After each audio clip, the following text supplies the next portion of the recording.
Ya, nanti kita tes ini ya, Enneagram ya, habis ini. Kita belajar ini dulu, 6 tipe manusia.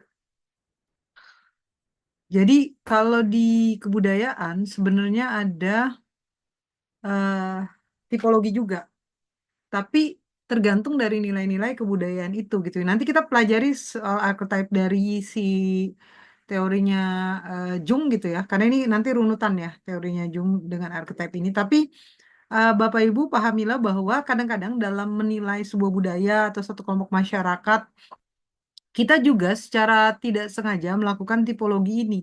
Meskipun semua berujung jadinya kepada stereotip gitu ya. Tapi sebenarnya ketika kita tahu ini dari negara mana, orang mana gitu ya, sebenarnya kita sudah melabelkan di kepala kita.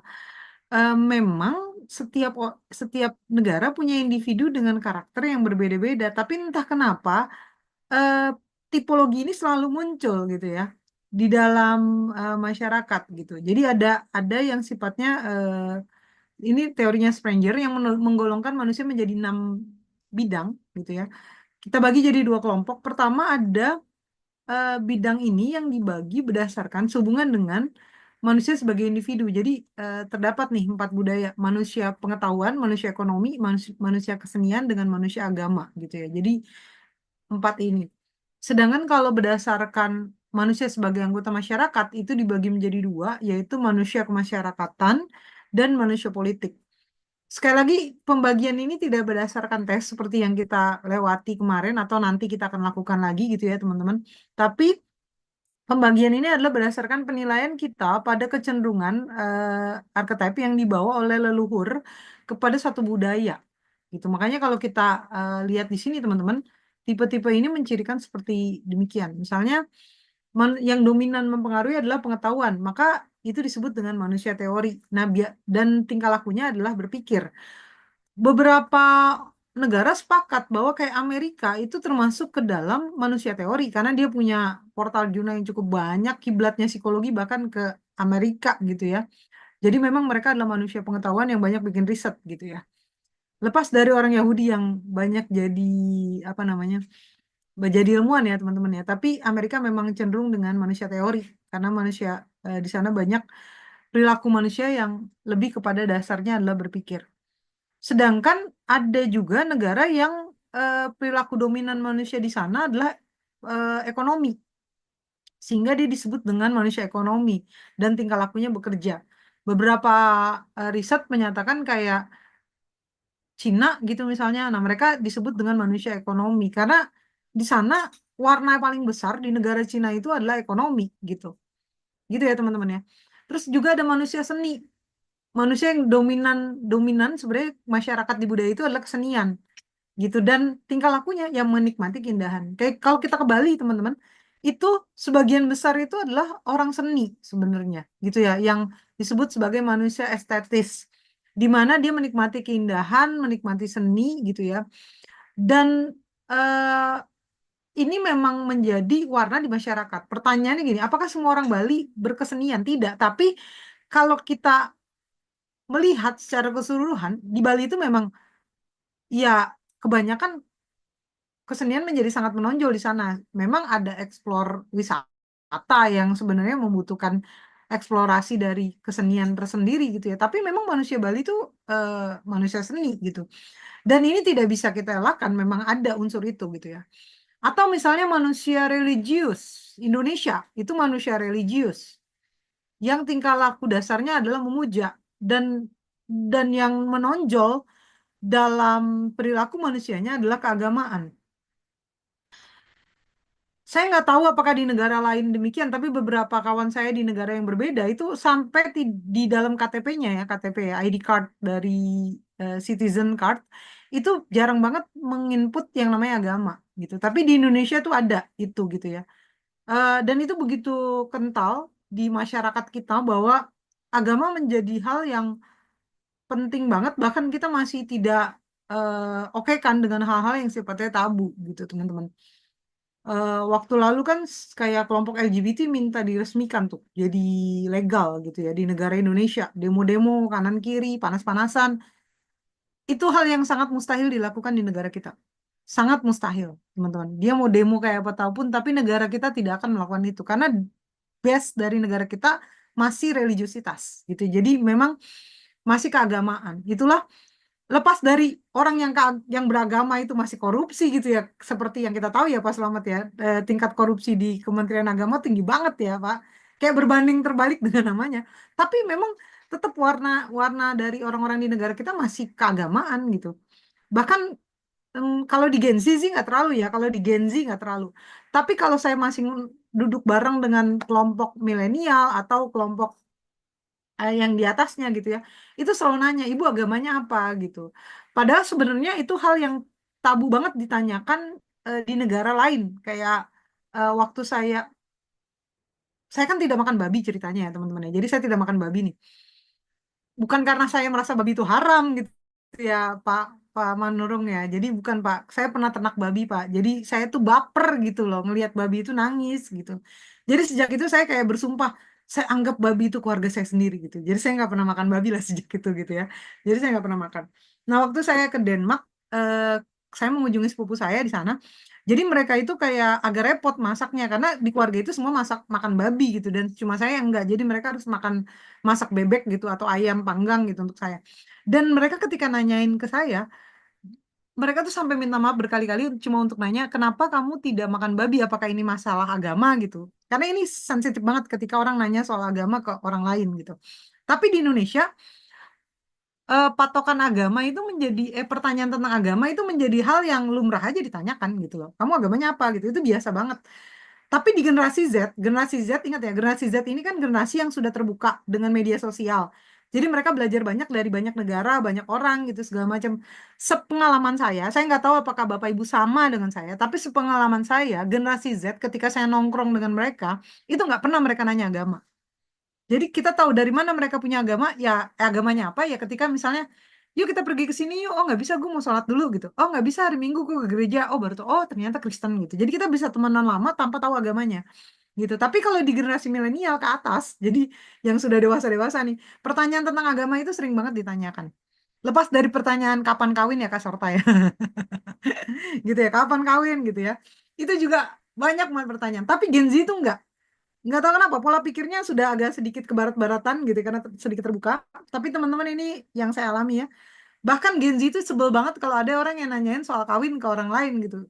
Teman-teman ini terbukti dari ketika Anang wawancari Gea, teman-teman tahu ya Gea yang penyanyi idol, jebolan idol. Dia kan umur 26 tahun, ditanya, kamu kenapa belum nikah gitu ya.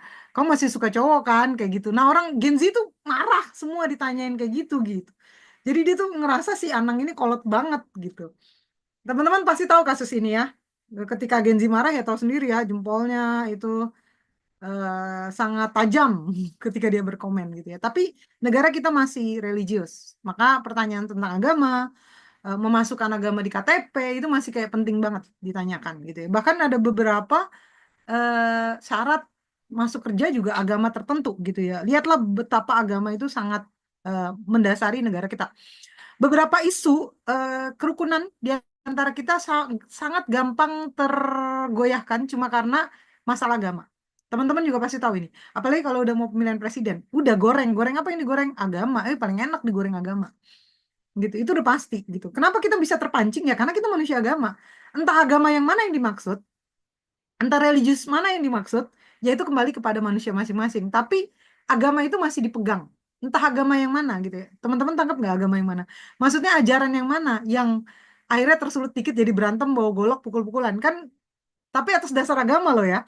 Maka saya pertanyakan agama yang mana itu. Tapi tetap base-nya adalah agama gitu ya. Jadi kayak ini contoh ya, negara kita masih kayak gitu. Lalu kemudian ada masyarakat sosial yang manusianya tuh manusia sosial disebutnya gitu ya. Negara yang isinya adalah masyarakat sosial yang suka berkorban, suka membantu gitu ya. Indonesia juga masih ya, dulu kita terkenal gotong royong gitu ya. Iya kan, teman-teman masih masih menduduki cukup tinggi. Negara lain saya belum belum membaca risetnya tentang itu, tapi karena saya tinggal di Indonesia, rasanya di Indonesia masih ada ini gitu ya.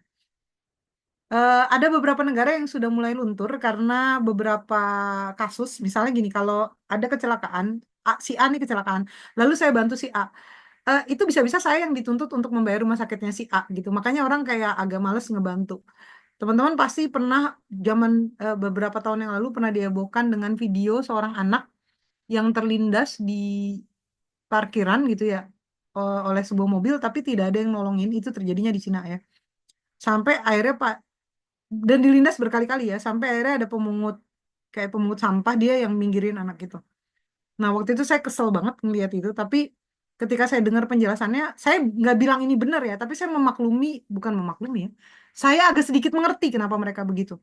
Karena ada beberapa kasus yang ketika mereka tolong, mereka dituntut untuk membayarkan gitu. Jadi ada mereka kayak cuek aja, udahlah gue nggak peduli gitu. Tapi ini nggak akan terjadi di Indonesia. Meskipun seandainya Indonesia memperlakukan juga kayak gitu, artinya orang yang menolong akan dituntut.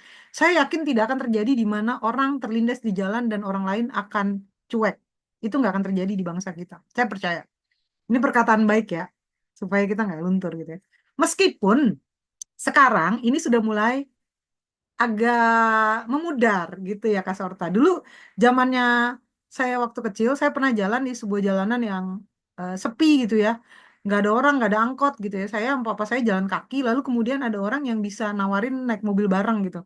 Ayo mau kemana Pak? Oh mau ke sono. Ya udah sama kita aja barengan gitu. Karena si yang bawa mobil ini kasihan, kita jalan kaki.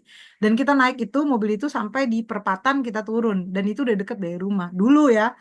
Kalau sekarang nggak kejadian kayak gitu Kak, orang nawarin nih ya, yang mau nawarin naik mobil bareng, dia akan berpikir gini nih, jangan-jangan itu orang perampok. Kalau dia perampok, nanti gue dibunuh, gue dilempar ke semak-semak, gitu. Kan gitu ya? Yang bawa mobil nih, makanya dia nggak tawarin. Yang jalan kaki, ketika ada yang nawarin, dia bilang gini, jangan-jangan dia adalah penjahat perdagangan manusia, makanya gue disuruh naik. Nanti kalau gue udah naik, gue bakal dibunuh, mayat gue juga akan dilempar ke semak-semak gitu. Jadi ketemulah mayat berdua itu di semak-semak gitu ya. Gitu. Jadi kita saling mencurigai satu yang lain gitu ya. Tapi ini terjadi juga di era sekarang gitu ya. Kayak kayak saling mencurigai orang akan berbuat jahat gitu. Tapi sisi sosialnya masih tinggi di Indonesia. Ingat ya, sisi sosialnya masih tinggi. Makanya penggalangan dana, pertolongan pada orang lain itu masih tinggi banget. Masih banyak orang yang peduli secara sosial di bangsa kita. Cuma ketakutan-ketakutan akan penipuan, akan kejahatan itu masih tinggi gitu ya. Makanya kemarin waktu COVID kita nggak ada yang sampai menyakiti hati orang lain kan, meskipun taruhannya nyawa kan, teman-teman bener nggak? Kita masih kayak punya perasaan kasihan, tolong dan sebagainya gitu ya. eh Lalu kemudian manusia politik. Karena masyarakat politik yaitu disebut dengan manusia kuasa, di dalamnya adalah isinya adalah tentang dasar dasar tingkah lakunya berkuasa memerintah. Itu model-model Korea Utara gitu ya. Itu memang wah masyarakat politik tuh gitu. Di Indonesia itu politik sih, tapi nggak sepolitik banget gitu. Nggak sampai penyetiran gitu ya. Kalau saya bisa bilang hmm, Rusia nggak sih? Kayaknya nggak terlalu ya kalau Pak mungkin teman-teman yang punya pendapat silakan ya. Memang Rusia itu dipimpin oleh pemimpin yang cukup memegang kekuasaan panjang gitu ya, tapi rasanya tidak tidak seketat di Korea Utara yang kayak ya kayak itu ya teman-teman. Aduh bunyi lagi dia tuh. Ka- yang kayak ini teman-teman. Kemarin banjir di Korea Utara, terus kemudian ada pejabat yang akhirnya langsung dieksekusi 30 orang oleh si Kim Jong Un gitu ya. Teman-teman tahu ya ini bahwa ya mohon maaf lah ini. Nah, itu ya, teman-teman. Jadi ada istilahnya kayak kekuasaannya itu udah nggak ada yang boleh menentang, itu dipegang oleh satu orang dan semua harus ngikutin. Kalau orang Korea Utara ketahuan nonton video atau nonton film Korea Selatan bisa kena gitu eksekusi. Lalu kemudian misalnya mereka sudah ngambil perannya, nanti kalau terjadi perang mereka udah tahu perannya apa. Mereka harus memuja Kim Jong Un. Terus kemudian mereka harus memotong rambut sesuai dengan ketentuan negara kayak gitu misalnya. Kayaknya di Rusia nggak terlalu seketat itu, gitu ya. Jadi memang masih ada. eh, tapi nanti siapa tahu teman-teman dapat itu ya, apa punya info-info yang saya nggak tahu ya, yang kayak mind blowing gitu ya kan. Bisa jadi kan. Ternyata Bu itu lebih parah gitu ya. Silakan gitu ya. Nanti berkomentar. Tapi inilah kira-kira ciri dari masyarakat-masyarakat yang ditipologikan. Makanya sebenarnya teman-teman, beberapa orang berpendapat bahwa ini bukan tipologi tapi ini stereotip gitu ya. Iya, tapi dalam dalam teori psikologinya masih disebut sebagai tipologi ketika penilaian orang pada masyarakat tertentu itu didasarkan pada akurasi dari perilaku kebanyakan dari masyarakat tersebut. Ingat ya, namanya tipologi itu hanya kecenderungan. Ya, jadi kemarin benar tuh kayak pertanyaannya Bungaran, apakah dapat dipercaya 100% tes tipologi? Tentu tidak, karena itu berbicara tentang kecenderungan, tapi minimal kita dapat mendapatkan gambaran tentang perilaku manusia, kecenderungan perilaku manusia mengarah kemana, gitu ya. Termasuk ini juga. Jadi perilaku masyarakat cenderung ke sini gitu ya, tapi tidak menggambarkan masyarakat seutuhnya keseluruhan begitu. Beberapa beberapa orang agak takut ke India. Teman-teman tahu ini ya, tingkat apa ya pelecehan seksual sangat tinggi di sana gitu ya. Kita pernah mendengar salah satu traveler yang sudah berkeliling lebih dari 60 negara tidak terjadi apa-apa, tapi waktu ke India dia diperkosa. Teman-teman pasti tahu ini cerita ini dan suaminya dipukulin berapa waktu yang lalu gitu. Nah, apakah ketika orang mentipologikan kerawanan di sana itu benar? Ya tentu berdasarkan fakta-fakta yang ada, berdasarkan kajian apa namanya kriminalitas misalnya atau berita-berita yang terjadi misalnya, maka ditipekan demikian gitu. Tapi sebenarnya apakah semua orang India demikian? Enggak gitu. Tapi ketika banyak kasus terjadi di sana, maka orang bisa menyatakan bahwa di sana kayaknya tingkat perlindungan pada perempuan itu sangat rendah gitu karena banyaknya kasus. Jadi tipologi ini tidak serta-merta karena pemikiran kita gitu merenungkan gitu ya. Saya punya teman orang Arab kayaknya pelit banget, kayaknya semua orang Arab pelit. Nggak gitu teman-teman. Ini berdasarkan riset yang ada gitu. Berdasarkan data-data maka ditipologikan demikian gitu ya. Tapi apakah semua orang India tidak memperlakukan wanita dengan sopan dan baik? Enggak. Tapi misalnya dari data kriminalitas atau data pelecehan seksual pada perempuan misalnya tinggi misalnya ya. Kayaknya bukan dia yang paling tinggi ya, tapi misalnya dia tinggi. Maka ini dapat dinyatakan tipologinya dia mengarah ke sana, tapi tidak serta-merta menyatakan kebenarannya 100% demikian. Gitu ya. Jadi paham ya soal tipologi budaya gitu ya. Terus kemudian kita belajar soal 3 tipologi menurut ahli Jung. Pertama, nih kita pasti kenal ini namanya introvert, extrovert, ambivert. Bu, kita ada tes nggak nih soal tipologi ini, 3 tipologi ini? Kita nggak ada tes ini karena nanti akan tes MBTI. MBTI itu termasuk di dalamnya introvert dan extrovert ya. Jadi nanti sekalian sama tes MBTI gitu ya. Nah, tapi saya perlu jelaskan saja soal introvert, extrovert, dan ambivert gitu ya, supaya kita bisa paham. Kenapa nggak dijelasinnya pada pas MBTI? Jadi serba salah gini. Kalau tes itu lebih baik dia masuk ke MBTI karena nanti kita akan bisa cek kadar introvert kita berapa persen, ekstrovert kita berapa persen, sehingga kita bisa tahu kita apakah kita ambivert gitu ya. Tapi kalau seandainya ini dijelaskan di MBTI, memang teori introvert, extrovert, ambivert itu lebih terkenal ketimbang sensing, perceiving, judging, dan sebagainya. Jadi akan sangat menarik ketika ini ditarik dulu, dijelasin secara sendiri, karena ini lebih populer. Sebenarnya gitu. Teorinya ya, Bapak-Bapak. Jadi dengan kita pelajari ini, kita ngerti. Kalau dia nggak mau duduk bareng sama kita, itu bukan karena dia benci kita. Ya mungkin dia emang introvert, dia nggak terlalu nyaman energinya dia habis ketika dia harus bertemu banyak orang gitu. Jadi itulah kenapa kita belajar teori psikologi sebenarnya. Karena gitu. Kadang-kadang kita berpikir terus ada orang yang kayak apa-apa diceritain gitu ya. Itu juga bukan berarti dia mau menceritakan dirinya ke semua orang gitu ya. Tapi memang mungkin tipenya adalah dia adalah extrovert. Dia akan merasa punya ketenangan, kebahagiaan, kedamaian, kesejahteraan batin ketika dia bisa membagi ceritanya ke orang. Jadi ada perbedaan-perbedaan ini gitu. Nah, kita kenalan dulu dengan yang namanya introvert. Introvert adalah kepribadian yang lebih berkaitan dengan dunia dalam pemikiran orang itu sendiri. Jadi orang ini lebih cenderung menutup diri dari kehidupan luar gitu ya. Bukan sombong ya teman-teman. Ini bukan sombong. It's very different dengan sombong. Ini memang cuma bicara tentang kind of dari kepribadian orang gitu. Jadi kita nggak bisa memaksa. Kalau anak kita ada yang introvert, lalu kemudian kita paksa dia jadi extrovert, kita juga jadi salah gitu ya. Memang ini harus diterima. Nanti kita tinggal asah di bagian mana gitu ya. Karena Ini cuma perbedaan kepribadian. Nanti kekurangannya biasa di bagian mana? Misalnya nih teman-teman, dia tidak terlalu eh, senang ketika ngumpul-ngumpul gitu ya dengan banyak orang. Nah, kita pilihkan saja kalau yang penting dan kita anggap krusial gitu ya, yang kita anggap eh, memang apa ya, bentuk dari penghormatan kita. Misalnya tantenya menikah, omnya menikah. Ya orang introvert ini memang harus didorong untuk datang karena itu bagian dari kita menghormati keluarga kita. Tapi kalau cuma bapaknya ada rapat nih, terus anaknya suruh ikut gitu. Padahal nggak ada kepentingan, anak itu nggak usah belajar tentang apapun di situ gitu ya. Memang nggak lagi diajarin apapun kecuali tujuannya mau ngajar anak itu ya di rapat itu.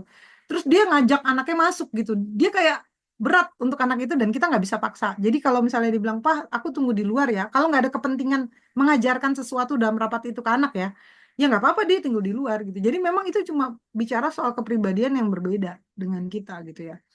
Nah, dan ini memang bisa jadi anak pertama dengan anak kedua punya kepribadian yang berbeda. Anak pertama misalnya introvert, anak kedua dia lebih ekstrovert misalnya, atau kebalikan.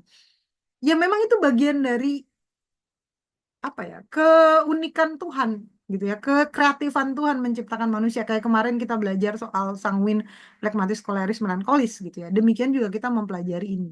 Gitu ya. Itu bagian dari keunikan.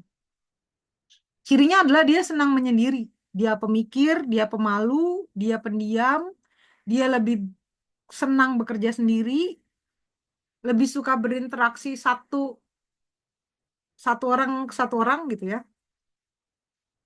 One on one, jadi kayak ketemu orang satu-satu gitu ya, ketemu satu orang lalu kemudian ngobrol dengan satu orang itu. Susah bergaul memang, dan ini juga nggak bisa dipaksa sebenarnya.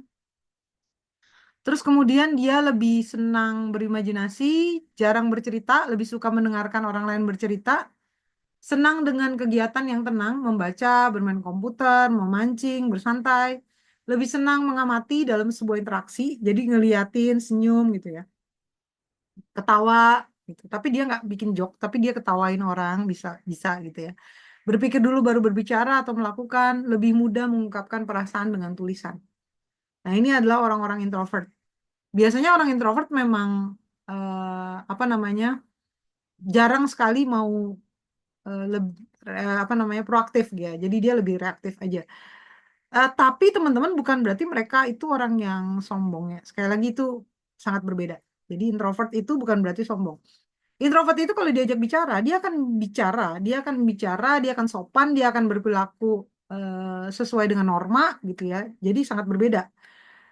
Kalau orang sombong tuh biasanya dia akan menghindari pembicaraan karena ketidaksukaannya pada orang yang diajak bicara.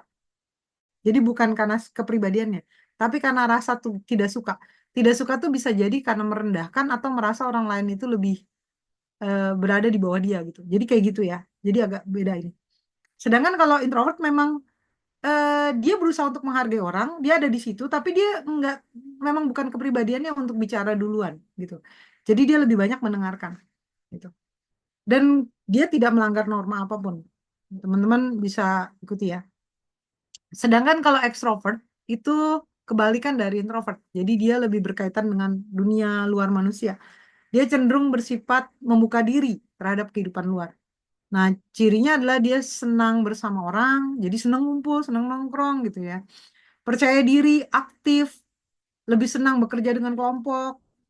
Kalau introvert kan tadi one on one kan, lebih senang satu satu orang berhadapan dengan satu orang. Lebih suka berintak, tapi kalau ekstrovert dia lebih suka berinteraksi dengan banyak orang sekaligus. Dia nggak ada masalah dengan itu. Gampang bergaul, supel, senang kreatif gitu ya. Senang bercerita daripada mendengarkan orang. Kebalikan ya, introvert lebih senang mendengarkan daripada dia yang bercerita. Senang dengan kegiatan dengan banyak orang, jalan-jalan, pergi konser, nongkrong, berpesta gitu ya. Terus dia lebih senang berpartisipasi dalam sebuah interaksi. Berbicara dulu, baru berpikir. Agak sedikit berbeda dengan introvert. Introvert tuh berpikir dulu, baru berbicara. Lebih mudah mengungkapkan perasaan dengan kata-kata. Ya, jadi banyak kebalikan-kebalikannya. Nah, ini juga bukan orang yang salah juga, karena memang dunia juga butuh orang-orang demikian. Dan dalam pergaulan juga nggak ada yang benar dan nggak ada yang salah. Teman-teman di dalam pergaulan kita, kita pasti juga menemukan teman-teman yang introvert, kita juga menemukan teman-teman yang ekstrovert, bener ya. Dan semuanya itu punya kebaikannya masing-masing gitu ya. Jadi kita juga seneng gitu ya sama mereka. Dan itu yang membuat kita bisa mengatakan, oh teman kita yang ini pendiam, dia mah jarang ngomong. Kalau ini ngomong mulu, ini kalau nggak direm nih mulutnya, aduh, ngomong mulu dia nggak berhenti. Kita sampai kayak gini, kayak apa? Ngucek-ngucek telinga kita gitu ya, karena banyak kali ngomongnya ini. Temennya banyak, disukai banyak orang gitu ya.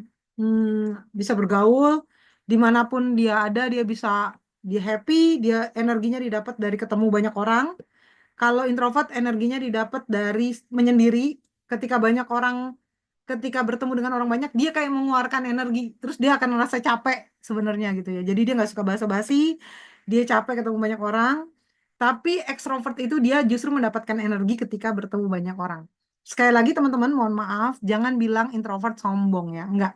Introvert itu bisa sangat baik, sesuai dengan norma, tapi memang dia capek sih untuk harus bertemu dengan banyak orang gitu gitu ya. Jadi memang dia kayaknya bisa di kamar seharian nggak kemana-mana gitu ya. Kadang orang tuanya malah sampai nanyain, ini anak gue pingsan apa gimana nih, kok nggak turun-turun gitu ya. Memang gitu, dia bisa kayak sendirian di rumah seharian gitu. It's okay, no problem, nggak ada masalah buat dia. Tapi kalau ekstrovert memang si kaki panjang ini, pagi sudah ada di GBK lari pagi, siang dia udah pergi sama temennya makan siang nih kalau weekend ya. Siang dia udah pergi makan siang, sore dia pergi lagi nongkrong sama teman gerejanya gitu. Itulah ekstrovert tuh biasanya kayak gitu, karena dia dapat energi dari situ. Jadi istilahnya kalau dia liburan, dia jangan di rumah, justru dia pergi untuk mengisi, nge-charge dirinya untuk kerja dari Senin sampai Jumat nanti. Dengan cara ngumpul dia bisa punya energi, di charge, sampai dia kerja di Senin sampai Jumat dia punya energi. Kalau introvert, ketika weekend, dia lebih milih untuk tidur, gitu di rumah sendirian, nonton TV, nonton apa Netflix misalnya, nonton video, yang itu akan membuat dia punya energi untuk kerja dari Senin sampai Jumat. It's very different ya. Mungkin kalau kita punya dua anak yang kepribadiannya beda, si kokonya diem aja di kamar, si adenya pergi mulu si kaki panjang ini ya. Nah itu memang perbedaan kepribadian. Tapi ada orang yang ambivert. Ambivert itu dia punya memiliki dua kepribadian introvert dan ekstrovert sekaligus.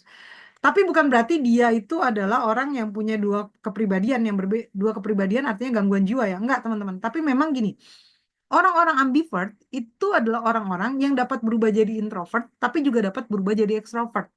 Orang ini bisa dibilang memiliki fleksibilitas dalam menjalani hidup. Kadang dia bisa introvert, kadang dia juga bisa ekstrovert. Cirinya adalah kayak gini. Pertama, dia bisa menjadi pendengar. Jadi kalau saat menjadi pendengar, dia juga bisa jadi pendengar yang baik. Gitu, dia bisa dengerin orang. Itu sisi introvertnya. Tapi ketika orang butuh pendapat dia juga bisa jadi pembicara yang baik. Dia juga bisa jadi komentator yang baik. Dia juga bisa ngomong dengan baik gitu. Dia juga bisa jadi komunikator yang baik. Jadi fleksibel banget. Terus kemudian dapat mengatur perilakunya sesuai dengan kondisi sehingga dapat memberikan keseimbangan. Misalnya gini nih, kalau dia pengennya memang di rumah aja deh, gue nggak pengen keluar gitu kan ya. Nggak apa-apa, nggak ada masalah dia di rumah dari pagi sampai malam. Tapi kalau mamanya bilang kamu harus ketemu nih sama tante kamu, aduh sebenarnya males banget nih ngumpul sama keluarga tante nih gitu kan. Ada nggak anak kita yang kayak gini ya? Sebenarnya dari pagi sampai sore dia di rumah aja, nggak masalah. Malam pun nggak kemana-mana dia nggak masalah. Sorenya mamanya ajak dia pergi ke rumah tantenya. Dia berkali-kali bilang nggak mau lah, mah males banget ke rumah tante, mah aduh capek gitu. Tapi ketika di rumah tantenya dia paling happy, dia paling girang, dia bisa main, dia paling lincah gitu ya. Tadinya nggak mau, tapi dia paling berisik, paling ini. Diajak karaokean sama keluarga, sama neneknya, sama opungnya gitu ya. Ayolah kita nyanyi-nyanyi sama opung gitu kan ya. Nah, sebenarnya kayak males banget ke rumah opung gitu. Tapi ketika di rumah opung, dia paling kenceng nyanyinya. Paling banyak lagu yang dia pegang. Mic itu selama 1 jam, dia semua yang pegang gitu. Nah, itu orang-orang ambivert sebenarnya. Jadi, dia bisa menyesuaikan diri dengan baik. Tapi kalau dia introvert yang dipaksa, sebenarnya dia nggak nyaman melakukan itu. Kalau ambivert enggak. Di rumah sendirian nggak ada masalah. Tapi ketika ngumpul sama orang dan harus menyesuaikan diri, dia juga happy gitu. Jadi memang ada orang-orang yang kayak gitu. Terus kemudian dia merasa nyaman bersosialisasi dan tetap memerlukan waktu me time. Jadi kalau harus bersosialisasi dia nyaman, nggak karena terpaksa. Ingat ya, orang introvert tuh kayak terpaksa sebenarnya, sejujurnya. Bukan karena dia merendahkan kita, tapi memang dia tidak nyaman berinteraksi dengan banyak orang. Tapi kalau orang ambivert, dia nggak terpaksa. Dia ngelakuinnya ya memang happy. Ketika ngumpul ya dia happy. Tapi dia juga butuh me time. Kalau ekstrovert kan dia malah ya, teman saya ekstrovert banget ya, ini ekstrovert asli ya. ketika me time-nya dia teleponan sama siapa siapa gitu. Jadi di rumah pun dia harus teleponan sama orang gitu. Gitu. Tapi kalau ambivert itu dia bisa pergi jalan-jalan sama temannya, dia dapat energi, happy, lalu ketika dia pulang dia me time, dia sendirian, dia juga happy, beda. Kayak gitu. Terus orang ambivert cirinya adalah dia punya banyak teman tapi sedikit yang jadi teman dekat. Nah, kalau extrovert kan semua sahabatku, semua gitu ya. Kawan saya uangnya habis karena tiap bulan ada sahabatnya ulang tahun. Dan dia standarnya kalau ngasih ulang tahun tuh pasti kayak sepatu Puma, Nike gitu. Dia pasti kasih itu tuh, Reebok gitu ya. Jadi habis lah duitnya karena tiap bulan semua sahabatnya ulang tahun. Semua dipanggil sayangku, cintaku gitu ya. Baby gitu ya. Jadi banyak banget lah baby sayangku, cintakunya dia gitu. Gitu. Tapi kalau ambivert nggak, dia punya banyak teman tapi hanya sedikit yang jadi teman dekatnya dia gitu. Jadi nggak semua bisa gitu. Tapi kalau introvert lebih sedikit lagi. Introvert itu bisa bercerita kepada orang yang dipercaya kayak gitu. Tapi untuk bisa dipercaya dia memang sangat sedikit sekali. Kalau ekstrovert dia tidak bisa menyimpan rahasia. Jadi kayak dia harus minimal dikasih tahu ke satu orang tentang dirinya, tentang rahasianya. Tapi kalau introvert dia bisa menyimpan banyak hal, banyak rahasia di dalam di dalam kehidupannya. Jadi nggak penting semua orang tahu. Dan dia baru bisa bercerita kepada orang yang benar-benar dia percaya gitu. Jadi agak sedikit berbeda dengan ini, gitu ya. Saya nggak tahu apakah teman-teman kalau dari penjelasan ini sebelum nanti kita tes ya, masuk kemana silakan dipikirkan gitu ya.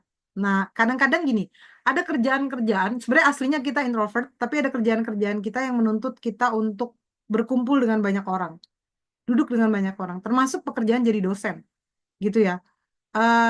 Diundang dengan banyak orang, duduk di kumpulan banyak orang. Nah, pertanyaannya gini, apakah kita ambivert sebenarnya? Tergantung, pertanyaan saya cuma satu. Waktu kumpul dengan orang-orang itu, Anda merasa happy atau enggak? Atau Anda merasa kayak ketika udah bisa pulang nih, udah bisa pulang, gitu kita kayak, akhirnya gue pulang juga gitu. Itu introvert. Tapi ketika kita ngumpul dengan orang itu dan kita ngerasa happy juga, nggak apa-apa dia pulang malam juga nggak apa-apa kok sesekali gitu. Itu ambivert. Ya, jadi yang membedakan itu ya. Kalau dia introvert, ketika dia ngumpul, apakah dia ngerasa pengen cepat pulang, sebenarnya pengen cepat ini berakhir, atau dia menikmati ngumpul dengan orang itu, gitu ya. Jadi nggak apa-apa. Abis ini kita makan durian yuk. Oke oke makan durian gitu. Gitu. Tapi kalau introvert gini, aduh makan durian ini udah jam berapa nih ya udahlah, karena menghormati ikut gitu. Beda ya teman-teman ya. Nah itu. Kira-kira gitu. Jadi kalau ada teman-teman kita yang introvert, setelah kita belajar ini, pahamilah ini bukan berbicara tentang sombong tidak sombong, tapi memang kita punya kepribadian yang berbeda-beda. Nggak semua orang itu senang nongkrong sepanjang hari sama orang lain. Itulah kenapa ketika saya pergi sama orang, saya selalu nanya, kamu bisa bisa sampai jam berapa? Gitu. Saya pergi sama siapapun ya, misalnya saya jalan sama Jumi nih, saya pergi nonton atau makan atau cerita-cerita gitu, saya akan tanya, kamu bisa sampai jam berapa Jumi? Karena saya menghargai me time-nya orang gitu. Karena saya nggak tahu kepribadian orang ini apa gitu ya. Nah kalau dia bilang gas Kak, oke kita jalan-jalan gitu. Jadi itu penting banget untuk bisa memahami orang lain. Karena tidak semua orang yang demikian itu berarti adalah orang yang sombong gitu ya.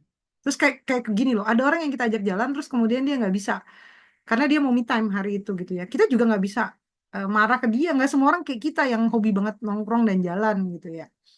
Dulu saya, nah teman-teman kan ada ya kumpulan mama kan suka ngumpul tuh tiap weekend pakai baju yang sama, tahu kan ya? Misalnya kuning-kuning semua gitu ya, biru-biru semua itu ngeluarin duit banget sih Jumi. Tiap bulan itu ada budgetnya, beneran. Makanya baju saya banyak warna-warni no. Dulu saya suka banget nongkrong sama mama gitu. Tapi sebenarnya teman-teman ada masalah yang gini loh, nggak semua orang itu kayak mama itu kan, maksudnya bisa dari pagi sampai malam kayak gitu kan. Nah ketika kita nggak bisa, mereka marah gitu, lu sombong deh sekarang, lu sombong ya. Mak, mohon maaf ya mak, kita kan harus memahami bahwa manusia itu kan ada yang memang dapat energinya dari ngumpul, ada yang memang dapat energinya dari me time. Dan orang yang ambivert misalnya dia bisa happy dengan itu, tapi kadang dia juga perlu me time gitu. Jadi tadinya seminggu sekali tuh Jumi, sekarang ya jadi sebulan sekali lah ngumpul sama mama ini, gitu ya. Penting, gitu. Penting juga Kak Karlita, ngumpul sama mama itu penting, dimasakin, apalagi jadi bontot gitu, enak banget dah. Tiap datang makanan banyak banget. Kan saya suka sama ibu-ibu sebenarnya. Jadi kayak ngobrol sama ibu-ibu yang udah tua gitu, saya dengerin pendapatnya, omongannya gitu ya, nasehatnya gitu ya. Seneng saya gitu. Nanti dia bawain makanan banyak, kita pulang bawa makanan gitu. Itu mama tuh enak lah ngobrol sama mama tuh. Tapi gitu ya, bajunya harus sama gitu ya. Nanti kotak-kotak, nanti putih-putih, ntar polkadot gitu ya. Ya asik lah, ntar orange gitu. Ntar kemudian ada lagi bajunya warna hijau sage gitu. Bayangin ya saya punya hijau tuh ada hijau army, hijau biasa, hijau sage, hijau botol ya. Jadi beda-beda karena saya pernah pakai hijau botol di acara hijau army, dia marah. Ih, kamu mah nggak kompak gitu. Terus saya akhirnya beli baju di mall itu, kamu bayangin lah Jumi. Mama itu berat loh. Padahal sama-sama hijau ya. Cuma hijau botol itu beda sama hijau army. Gitu ya, teman-teman ya. Jadi clear ya. Oke, sekarang kita ke Enneagram. Nah, ini ada tesnya. Ya, ini ada tesnya. Jadi teman-teman ikut tes, tapi nggak sebanyak kemarin soalnya. Ini dikit kok. Ya, ada tes. Nanti teman-teman boleh pilih ya. Saya akan jelasin dulu cara jawabnya, gitu ya. Nanti saya akan kirim ke grup ya, lembar Enneagramnya. Tapi saya jelasin dulu. Jadi, nanti ada 14 soal. 14 soal, teman-teman di soal yang pertama, bagian pertama itu pilihannya A, B, C. Ini A, B, C nih soalnya. Gitu ya, A, B, C. Sedangkan bagian kedua itu pilihannya D, F. Jadi bukan A, B, C lagi, tapi D, F gitu ya.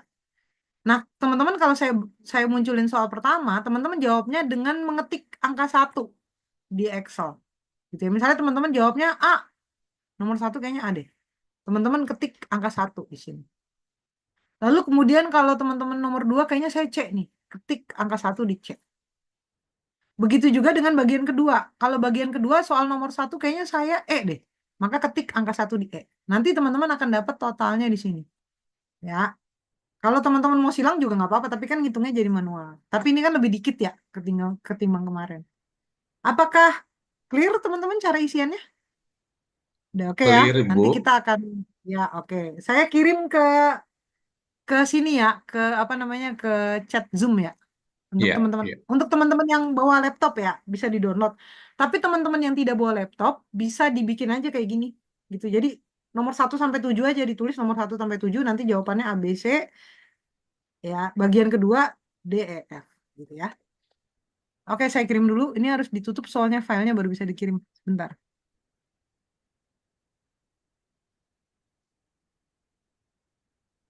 Hmm, hmm, hmm.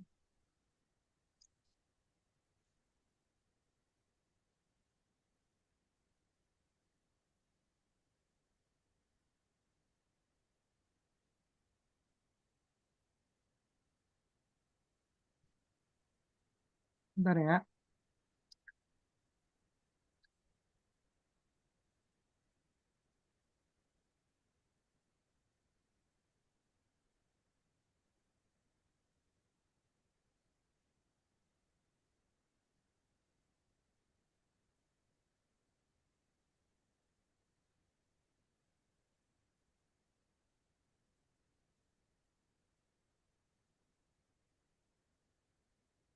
Oke, silakan.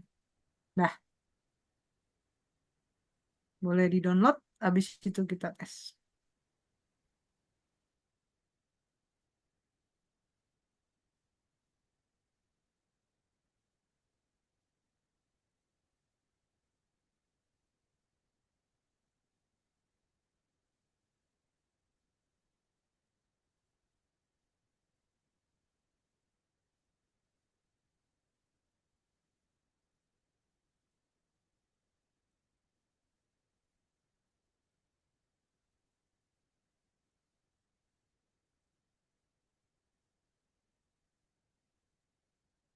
Cuman satu ya, Bu.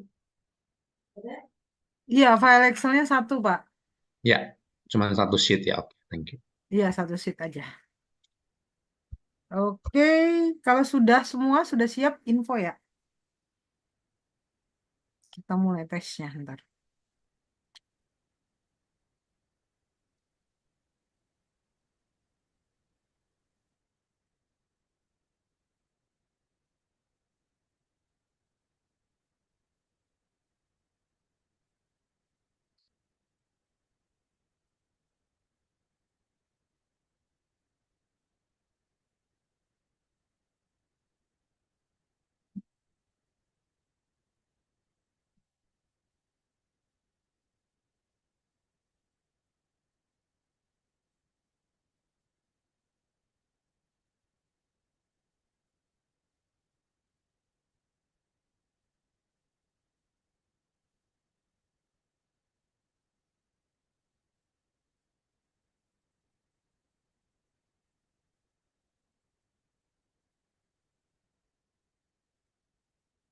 Saya siap. Ya, satu orang sudah siap, yang lain gimana kawan-kawan? Apakah ada yang masih terus? Pak Sudah, Bu. Srihan udah siap juga. Pak Sorta Siap. sudah, Kak Karlita sudah, Kak Aurel sudah, Udah. Pak Jadi sudah, Pak. Iya, Pak Andre sudah, Bu Wiwi, Bu Wiwi masih kayaknya. Kak Desi udah, Kak Desi. Sudah, Bu. Desi udah. Oh ya, Kak Desi udah ya. Ya. Kak Priscila udah ya. Oke, sip. Bu Wiwi sudah, Bu Wiwi. Di mute Ibu, Ibu Wiwi, masih di mute, masih di mute Ibu. Soalnya belum ya, Bu? Belum soalnya Bu, ini baru 4 Oh, jam. ayo, sorry. Oke. Iya, nanti soalnya saya share di apa namanya di share screen, habis itu kita jawab sama-sama. Sudah? Kalau sudah, kita akan memulai tes ini. Bentar.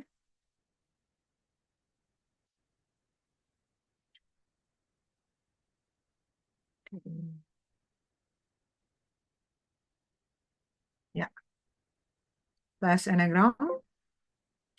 Oke, sekarang soal bagian satu ya. Bagian satu ya, teman-teman. Ada 7 soal yang jawabannya A, B, C. Jangan sampai salah ya, jawabannya A, B, C. Nanti teman-teman yang nggak bawa komputer, yang nulisnya manual, itu untuk bagian 2 pilihannya tetap C, D, E ya. Jangan ketukar, karena nanti ada hitungannya, ada matriksnya. Gitu ya. Oke, untuk soal nomor 1, cara menyelesaikan masalah. Pertama, apa yang paling kamu inginkan dari orang lain? A, hormat dan kepatuhan. B, kasih sayang dan penerimaan. C, jarak dan privasi. Silakan pilih A, B, atau C.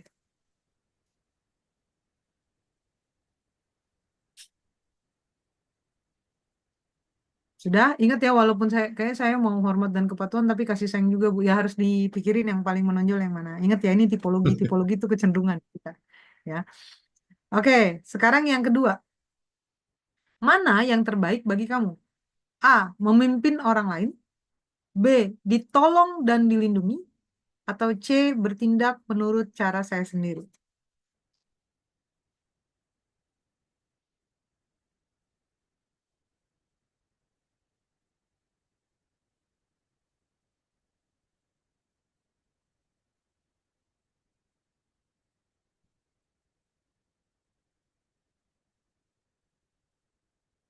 Apakah sudah?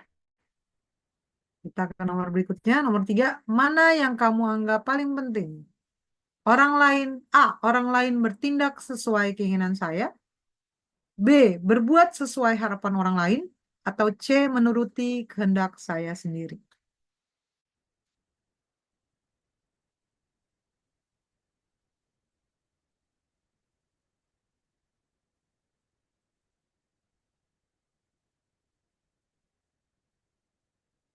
Nomor 4, apa yang kamu harapkan bila bertemu orang baru? Jadi kalau ketemu orang baru, Anda harapinnya apa ya? A, berguna bagi saya. B, semoga menyukai saya. Atau C, tidak akan mengganggu atau mencampuri urusan saya. Jadi kalau ketemu orang baru, mikirnya orang baru itu apakah dia berguna bagi saya ya? Atau semoga dia menyukai saya ya? Atau semoga dia tidak akan mengganggu atau mencampuri urusan saya.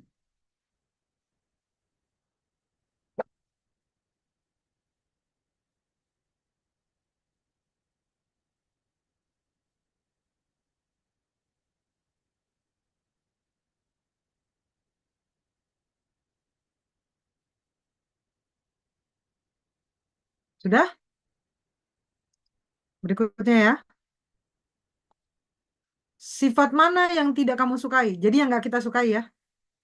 A, cengeng. B, intelektual. Atau C, agresif dan lugas.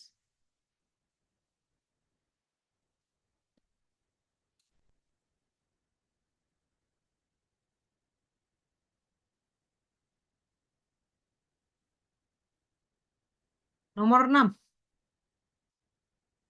Apabila ada orang yang mengganggu, apa yang Anda lakukan? A, pamer kekuatan hingga dia takut. B. Berusaha menjadikan teman agar tak mengganggu. Atau C. Menghindar.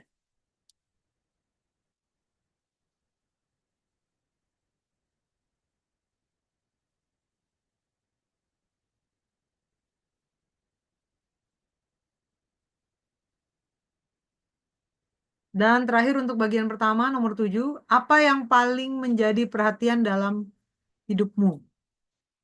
Ya, jadi yang paling penting apa ya? A. Cita-cita dan karir. B. Membina hubungan dengan orang lain. Atau C. Menjaga kehidupan pribadi.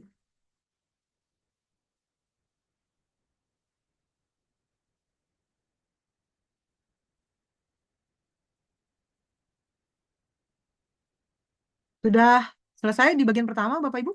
Kita ke bagian kedua. Ingat pilihan bagian kedua itu bukan A, B, C, tapi D, E, F. Ya. Ingat itu ya, karena nanti kalau nggak salah dalam matriksnya. Cara memandang kehidupan. Kita siap ya? Pertama, pilih yang cocok dengan sikap kamu dalam menjalani kehidupan. D. Berani menghadapi hidup. E. Saya bisa menyesuaikan diri. Atau F. Hidup ini terkadang menakutkan.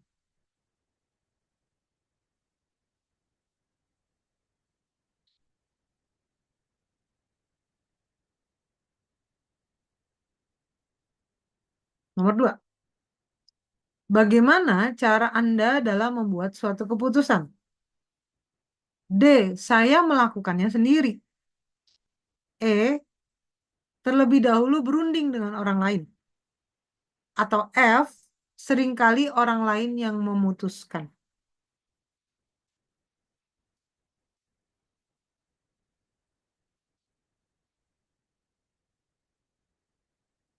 Berikutnya ya.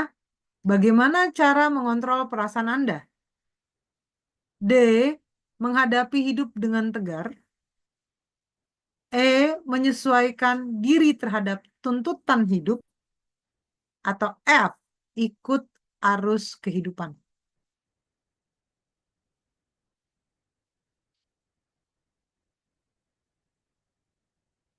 Nomor 4. Mana yang terpenting bagi Anda? D.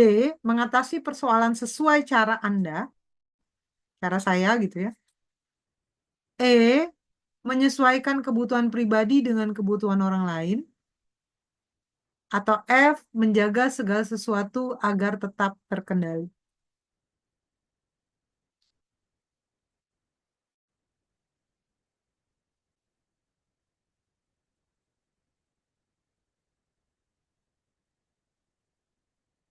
Nomor 5. Kehidupan Anda akan lebih mudah bila D. Tantangan mudah diatasi. E. Segala sesuatu bisa dikompromikan. Atau F. Komplikasi yang muncul hanya sedikit.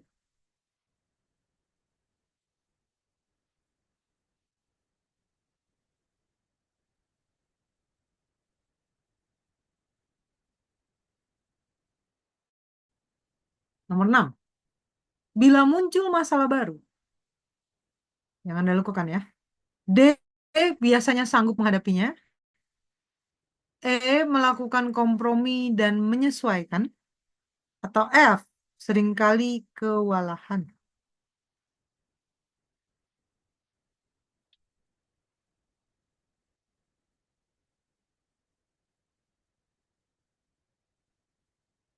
Terakhir, ketika merenungkan kembali tindakan yang sudah dilakukan, gagasan apa yang sering muncul? Jadi ketika Anda mengingat kembali apa yang Anda lakukan, gagasan apa yang sering muncul? D.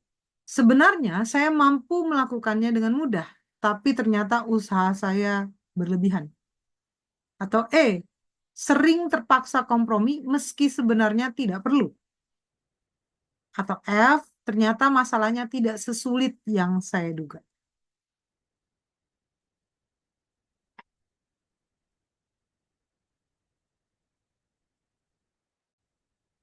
Sudah? Baik, Udah, Bu. saya Ah, sudah Bapak-Bapak hitung, Bapak Ibu hitung tabel yang kedua saya mengalami kesulitan loh Bu. Yang mulai kesulitannya di mana, yang Bu D, Wiwi? E, F-nya itu. Saya Mm-mm. nggak menemukan sheetnya di sini. Ada di sampingnya, Bu. Yang ini nih, yang bentar ya. Nggak, nggak butuh, nggak ada. Bentar. Iya. Tapi Ibu ada sempat nulis nggak jawabannya? Eh, Aduh, saya bingung yang mulai yang kedua. Nggak apa-apa, ntar saya jelasin ya. Ya, iya. Nah, yang kedua itu adanya di sampingnya, Bu. Di sini. Nih, D, E, F jawabannya. Bagian 2. Oh, di sini saya lihat Iya. yang Tapi Ibu yang nyatet nggak jawabannya, Bu Wiwi?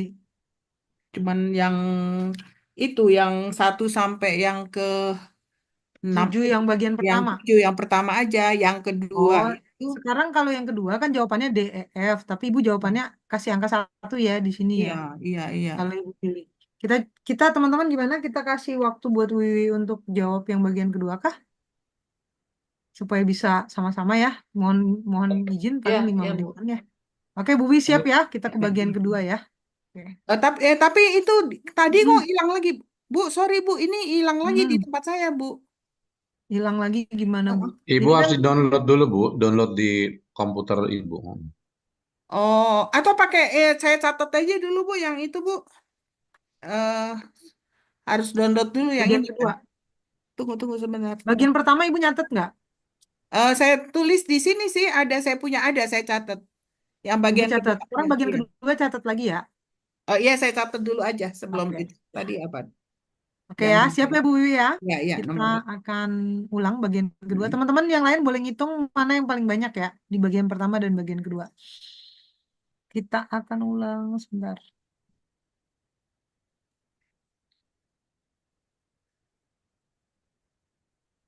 Nah, silakan bagian kedua, Bu. Pilih yang cocok dengan sikap Ibu dalam menjalani kehidupan. Pertama, saya berani menghadapi hidup. Yang D ya. Yang E, saya bisa menyesuaikan diri.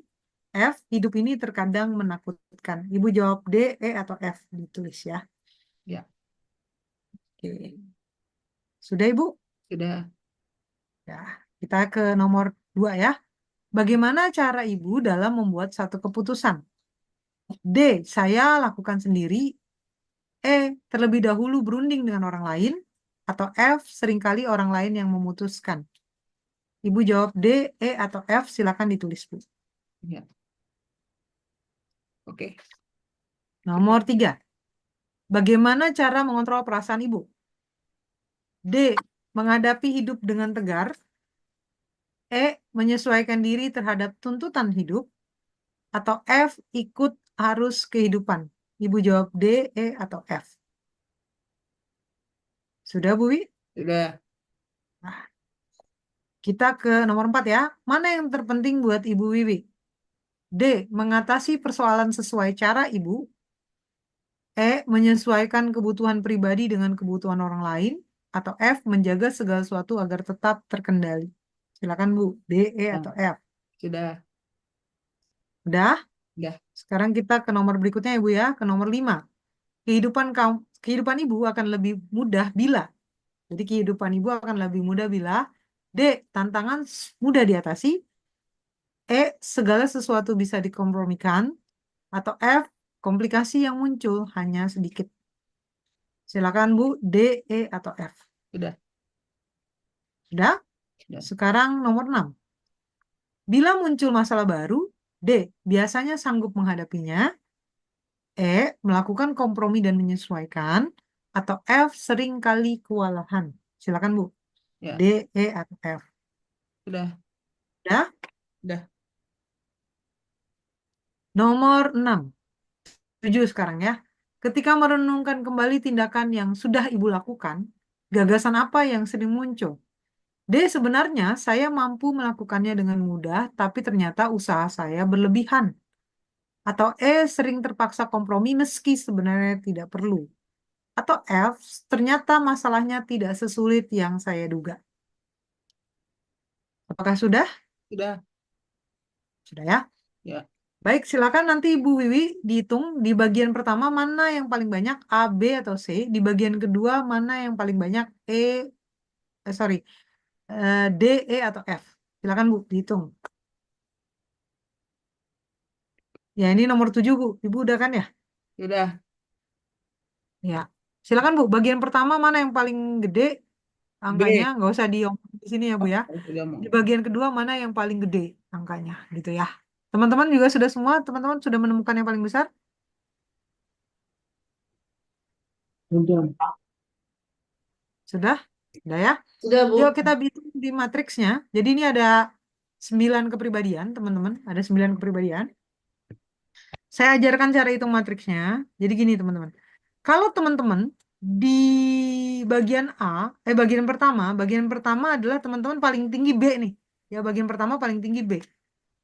Dan di bagian kedua, teman-teman paling tinggi E. Maka teman-teman bisa lihat ya, teman-teman itu dapat angkanya 6. Berarti teman-teman kepribadian ke-6. Bisa? Bisa clear ya? Oh, gitu. Nah, contoh lagi. Kalau di yang pertama itu teman-teman paling tinggi A, lalu yang kedua teman-teman paling tinggi D, delta, berarti teman-teman kepribadian nomor 8. Kok bisa? Ada yang kesulitan? Saya bantu? Ada yang kesulitan? Bu, maaf, Bu. Eh, Ya, kalau begitu berarti kita tinggal tarik kayak garis aja ya. Nilainya sudah ditentukan dari iya, Ibu berarti ya. Dari sini udah baku ya. iya. Yang Nah, 837 ini betul. baku ya Nanti udah ya. kita lihat nanti kita lihat tipe 1 sampai 9 apa setelah ini. Gitu. Pokoknya Kak Sorta cari tahu dulu kakak tipe yang keberapa, nomor berapa. Nanti dikasih tahu nanti nomor berapa artinya apa gitu dari tes itu. Ibu, Oh, saya yang pertama C, yang kedua D. Hmm. Yang pertama C, yang kedua D. Berarti Delta, Bapak nomor yes. 7. Nomor Oke. 7. Tuh. Oke. Selanjutnya, siapa yang belum? oh berarti 1 itu baris, 2 itu kolom ya, Bu? Iya, betul Pak. Jadi kalau yang pertama B, yang kedua E, ya berarti dia nomor 6. Bu, itu aku dapatnya sama, Bu. Nah, Sama. ini menarik nih. Nomor 1 A dan B. Ya kan gitu ya Kak? Enggak, Ya nomor kan? satu Bagian 2. C, C nomor 1, bagian Hah? kedua EF. EF, nggak apa-apa. Berarti kakak catat dulu nomor 1 dan 4. Oke. Ya. Kalau aku Interesting. coba, aku berarti berapa ya? Satu. Aku nomor 1 D. Berarti nomor Nomor 1 2-nya. B, Ya, nomor 2-nya D. nomor 2 delta, nomor 3 Kak. Ya, Hmm. kurang Oh, lebih. Ya. Bu Wiwi nih, apa nih? nomor Bu Wiwi, tapi Bu Wiwi mau kasih tahu nggak? Kalau nggak kasih tahu nggak apa-apa loh. saya nomor 6. Saya udah Hah? tahu. Nah, Udah yang tahu? Oh ya, ya udah nomor aman ya. Oke, berarti kita bahas ya. karena Oke, sip. Ibu Rude, izin bertanya. Berarti kalau Ya, yang ya pertama kalau B dan C, ya, yang keduanya nah, E berarti itu 6 dan 1 ya? iya BC kan? Yang Iya, Bu. kedua iya 6 dan 1 ini mirip kayak tadi punya siapa Kak? Kok saya lupa ya? Bu Karlita. yang Bukan, satu, Beda. Bu, mau tanya ini yang satu, Karlita ya. Iya. Bu, ini Nah, ini sorry, angkanya dominan, angka yang terbesar atau yang terisi, Bu? Angka yang terbesar kan oh maksudnya kan? ini Terbesar. Di bagian Ya kok bisa pertama yang mana yang paling banyak? A, B atau C gitu. Bagian itu aja kedua kan? D, E atau F. Ya berarti kan kenapa bisa jadi ada 2 ya? Bagian 1 ya pasti harus pilih A, B, C yang mana terbesar gitu, Bu. Apa nilainya udah berimbang begitu ya maksudnya? Nilainya sama. Misalnya Kak Carlita nih A-nya 2, B-nya 2, yang lainnya misalnya A-nya 3, B-nya 2, B-nya 3, yang lainnya 1, C-nya 1. Oh, Kan bisa, Pak. oke, 7 oke, oke. jadinya. Saya Iya, bingung iya. cara Jadi A dan B-nya menjumlahkannya, Bu. 3. Cara menjumlahkannya di bagian pertama nanti dilihat Pak, A-nya berapa, B-nya berapa, C-nya berapa. oh gitu. Yang di bagian bawah nih kalau Bapak pakai ini ya, Pak Slamet pakai Excel nggak Pak? Iya, pakai Excel. Hmm. Saya, Nah kalau pakai Excel kan berarti gini nih. Nah Bapak lihat di bawah ini nih, yang paling banyak A, B atau C. Terus yang kedua yang paling banyak A, B atau C. Yang bagian bawah kan udah ada skor. ya, nomor, Ngisinya kan pakai angka 1 ya tadi. ya, saya Mm-mm. bagian 1 C, nomor 2 B, nomor 1 A, nomor 3 paling dikit A, Paling besar berarti berapa Pak? 4 Yang C, paling besar apa Pak? Download. C, C. C Yang 4. bagian kedua apa? Udah tuh. B 2. Oh, bagian Enggak, kedua. yang di bagian kedua, yang ini, yang D, F, Eh, D. D. Ya, Berarti C delta. sama D ya, Pak? Iya, betul. Oke, kita lihat ya. Kalau C sama D, dia masuknya kemana? Nah, ini Pak. Kalau C, sebentar saya ambil pennya dulu. Sebentar ya. Nah, kalau dia kan nomor 1 C. Yang kedua D, berarti Bapak nomor 7. Nah, ini Pak ya. Ini C, Mau nanya, Bu. ini D, Bapak nomor 7.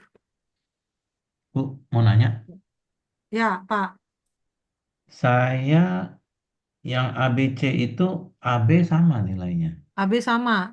Yang D, E, apa Pak? DEF yang paling besar E.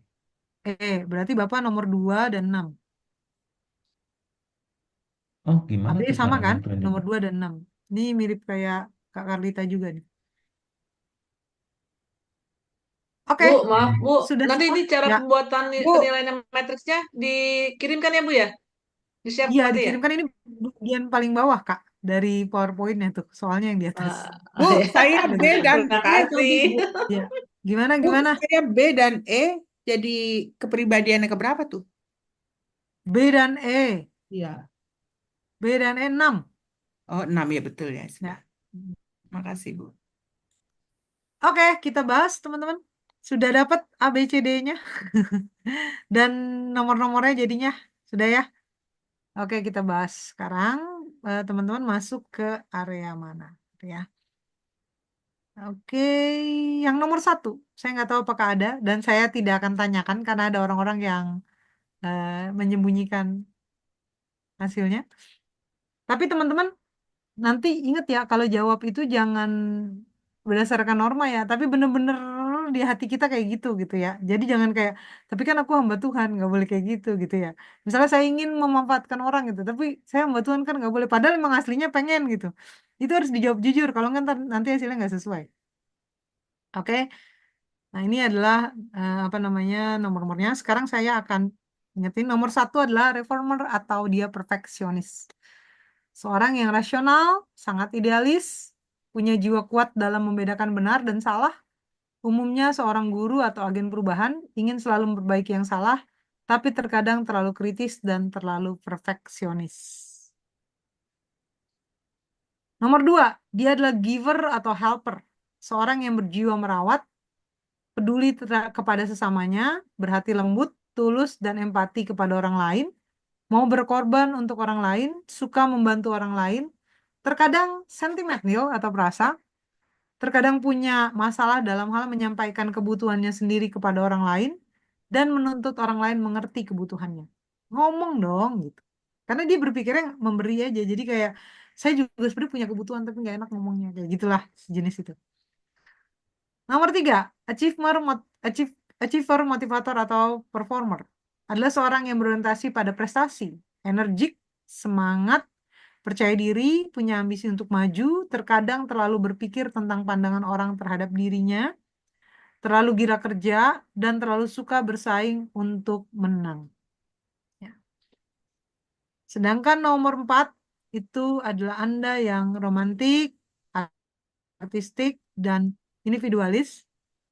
Seorang yang sensitif, introspektif, kreatif, dapat mengekspresikan diri, terkadang emosinya berubah-ubah atau moody, terlalu menarik diri dari pergaulan, kurang nyaman bertemu banyak orang, dan terkadang mengasihani diri sendiri. Selanjutnya, apakah Anda nomor 5? Kalau Anda nomor 5 berarti Anda adalah observer, thinker, atau investigator. Seorang yang memiliki otak cerebral kuat, punya rasa penasaran tinggi, ingin mengetahui sesuatu secara mendalam, mampu berkonsentrasi terhadap kalian-kalian yang rumit, mandiri, inovatif, punya kemampuan inventif, terlalu asik dengan konsep-konsep gagasannya sendiri, dapat melihat dunia dengan cara pandang yang berbeda, dan terkadang selalu memisahkan diri dari bertemu banyak orang. Untuk nomor 6, Anda adalah loyalis dan pesimis, seorang yang terlalu menekankan rasa aman, punya komitmen, bertanggung jawab, dapat kerja keras, sering meragukan diri sendiri, kurang yakin dan kurang percaya diri, dan kurang bisa mengambil keputusan. Nomor 7, generalis, optimis, dan adventure. Seorang yang selalu sibuk, punya sikap terbuka terhadap orang lain, berjiwa spontan, bersemangat, selalu optimis dan yakin pada diri sendiri, terkadang kurang disiplin mengerjakan satu hal, kurang fokus, selalu mencari pengalaman-pengalaman baru, dan kurang bisa bersabar. Nomor 8, challenger, leader, boss, protector, dan intimidator. Seorang yang dominan, percaya diri, berjiwa melindungi, gaya bicara langsung pada intinya, terkadang cenderung egois dan mendominasi, merasa dia harus mengendalikan lingkungan dan orang-orang di sekitarnya, cenderung mudah marah atau temperamental. Nomor 9, peacemaker, mediator, atau akomodator. Seorang yang easygoing, bisa mempercayai orang lain, bisa menerima orang lain, emosinya stabil, cukup kreatif dan optimis, terkadang harus mengajak orang lain untuk bepergian untuk mencari rasa aman, selalu menghindari konflik, tidak suka berselisih, dan terkadang bersifat keras kepala. Nah, teman-teman, apakah Anda demikian? Kalau misalnya tidak apa-apa, karena pada dasarnya kita tidak mengukur Anda yang sebenarnya, tapi hanya mengukur kecenderungan dari kita. Ya, jadi nggak ada masalah jika memang terjadi beberapa perbedaan. Apakah ada pertanyaan sampai di sini, teman-teman? Silakan yang mau bertanya. Izin, Bu. Ya, silakan. Ya, sebenarnya sih ada pilihan-pilihan yang sangat-sangat mirip, jadi agak susah milihnya sih. Cuma Iya. dari hasil itu sih memang ada banyak benarnya sih yang nomor 7 gitu. Gitu. Ya. Tapi dari pilihan pertama itu saya agak mirip yang A dan B gitu. Jadi sebenarnya agak ini. Cuma yang lama, jadi saya pilihkan mungkin, oh ini posisi saya yang lama dulu seperti itu gitu. Tapi sebenarnya setelah ini sih sudah berubah gitu. Cuma Ya. itu agak bingung aja untuk memilihnya, Ya. untuk menjawabnya. Ya, ya, itu share pengalaman dari Pak Slamet ya. Memang tadi saya bilang ya, memang ini karena menguji kecenderungan, jadi akhirnya aku begini tapi aku juga begitu, tapi harus memilih yang mana nih yang paling kita banget gitu ya. Jadi kayak sedikit memaksa kita untuk melakukan itu gitu ya. Oke, ada lagi teman-teman silakan mau tanya Jadi atau nilainya ada 2 ya berpendapat. angkanya. Kenapa Pak? Sorry. Angkanya ada 2 ya. Angkanya ada 2. Maksudnya gimana angkanya 2 Pak? Saya kan tadi bagian pertama AB itu angkanya sama besar. AB sama besar. Terus yang kedua? DEF yang E paling Iya. besar. Berarti Bapak 2 dan 6 tipenya. Iya, 2 dan 6 ya. Iya. Ya, seperti yang tadi saya bacain tuh yang nomor 2 dan 6. Iya. Oke. Tadi kelewat nggak Pak waktu dijelasin soal 2 dan 6? Enggak, Bu. Enggak ya, aman ya. Enggak. Mm-mm. Pak Andre mau nanya Pak Andre, silakan. Mau lihat slide. Ya, kalau di bagian 1 tuh memang agak apa berkorelasi banget, mirip-mirip pertanyaan. Tapi kalau di bagian 2 itu sudah mulai tegas, Bu, ya, mengarahkan kemana gitu ya. Kayak Iya. EF itu tuh betul-betul kelihatan gitu loh di baris, di satu baris begitu. Jadi makanya saya di bagian 2 itu konsisten gitu. Di satu kolom gitu loh, Bu. Nilainya 7 gitu loh. Kalau yang bagian 1 itu saya masih nyebar, ada 2, ada 1, ada 5 gitu loh. Ada 4. Tapi kalau yang di bagian 2 itu clear 7 langsung. Iya. Iya. Ya, itu memang teknik dari pembuatan tesnya, Pak, memang. Iya, tapi saya rasa sih dari hasil ini saya sih 90% benar sih, Bu. Iya. Oke. Tapi memang nggak 100% ya, Pak, karena manusia itu kan kompleks ya. Tuh. Ini ada Iya, pertanyaan karena nih itu dari dia, Bu. ya. Tergantung dari situasi yang kita hadapi sih, Bu. Kadang-kadang Iya. kita ada apa di waktu-waktu tertentu dalam pressure tinggi gitu antara stres dengan hampir mau ke krisis tuh kita berubah total gitu untuk Betul. self defense gitu. Tapi nanti Bapak milihnya yang biasanya terjadi ya, yang paling banyak. Karena nanti kita akan belajar tuh kepribadian berubah atau menetap sih sebenarnya nanti kita akan belajar tuh gitu. Karena nggak semua berubah dalam diri kita. Tapi bisa nggak kita jadi orang lain di satu hari gitu? Misalnya lagi penuh banget otak nih kesel lalu kemudian kita ngamuk gitu kan. Tapi biasanya orang di sekitar kita ngomong kenapa sih dia gitu. Kalau ada kenapa sih dia berarti kita nggak kita yang biasa gitu. Tapi kita nggak bisa menilai kita begitu karena itu at the moment memang kita begitu gitu. Gitu. Ya, ya. Ntar dulu ini saya ada Abraham sebelum saya nanti ke Pak Meko ya. Saya coba ke Abraham dulu nih. Takutnya Abraham menunggu-nunggu hasil nih karena saya belum jawab. Abraham kan nanya nih, dia itu A. Ya, Abraham di chatnya ya. Bentar. Ini nanya dia itu A, keduanya. Kedua itu D sama E. Berarti dia itu adalah 8 dan 2. Abraham ya. 8 dan 2. Oke, Ibu boleh minta tolong kirim PPT-nya, soalnya ada yang terlewat gitu ya. PPT yang mana nih, Jumi? Ini kayak saya lagi live ya. Yang itu tadi Kayak Kak, live gitu, baca-bacain komen. poin-poinnya. Hah? Soalnya poin-poinnya, kepribadiannya. Misalnya dia paling Oh, yang apa hasilnya? iya, bener Bu. Oh ya, nanti dikirim PPT-nya akan dikirim ke grup. Kalau kemarin kan kita belum kirim karena masih ada tes Enneagram di bawahnya. Jadi takutnya nggak enak gitu kalau nggak surprise gitu.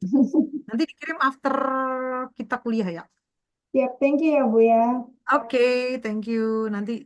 Nah, tadi Pak Meko nanya ya. Silakan Pak. Sorry. Bu mau nanya Bu. Ya. Jadi sih saya lihat sih memang mewakili sih Bu, walaupun memang nggak semuanya sih ya. Ini kan menunjukkan kecenderungan. Cuma saya mau nanya Bu, sebenarnya kan waktu kita menjawab tes Enneagram itu adalah kan pengenalan kita Bu, sejauh sejauh mana kita mengenal diri kita.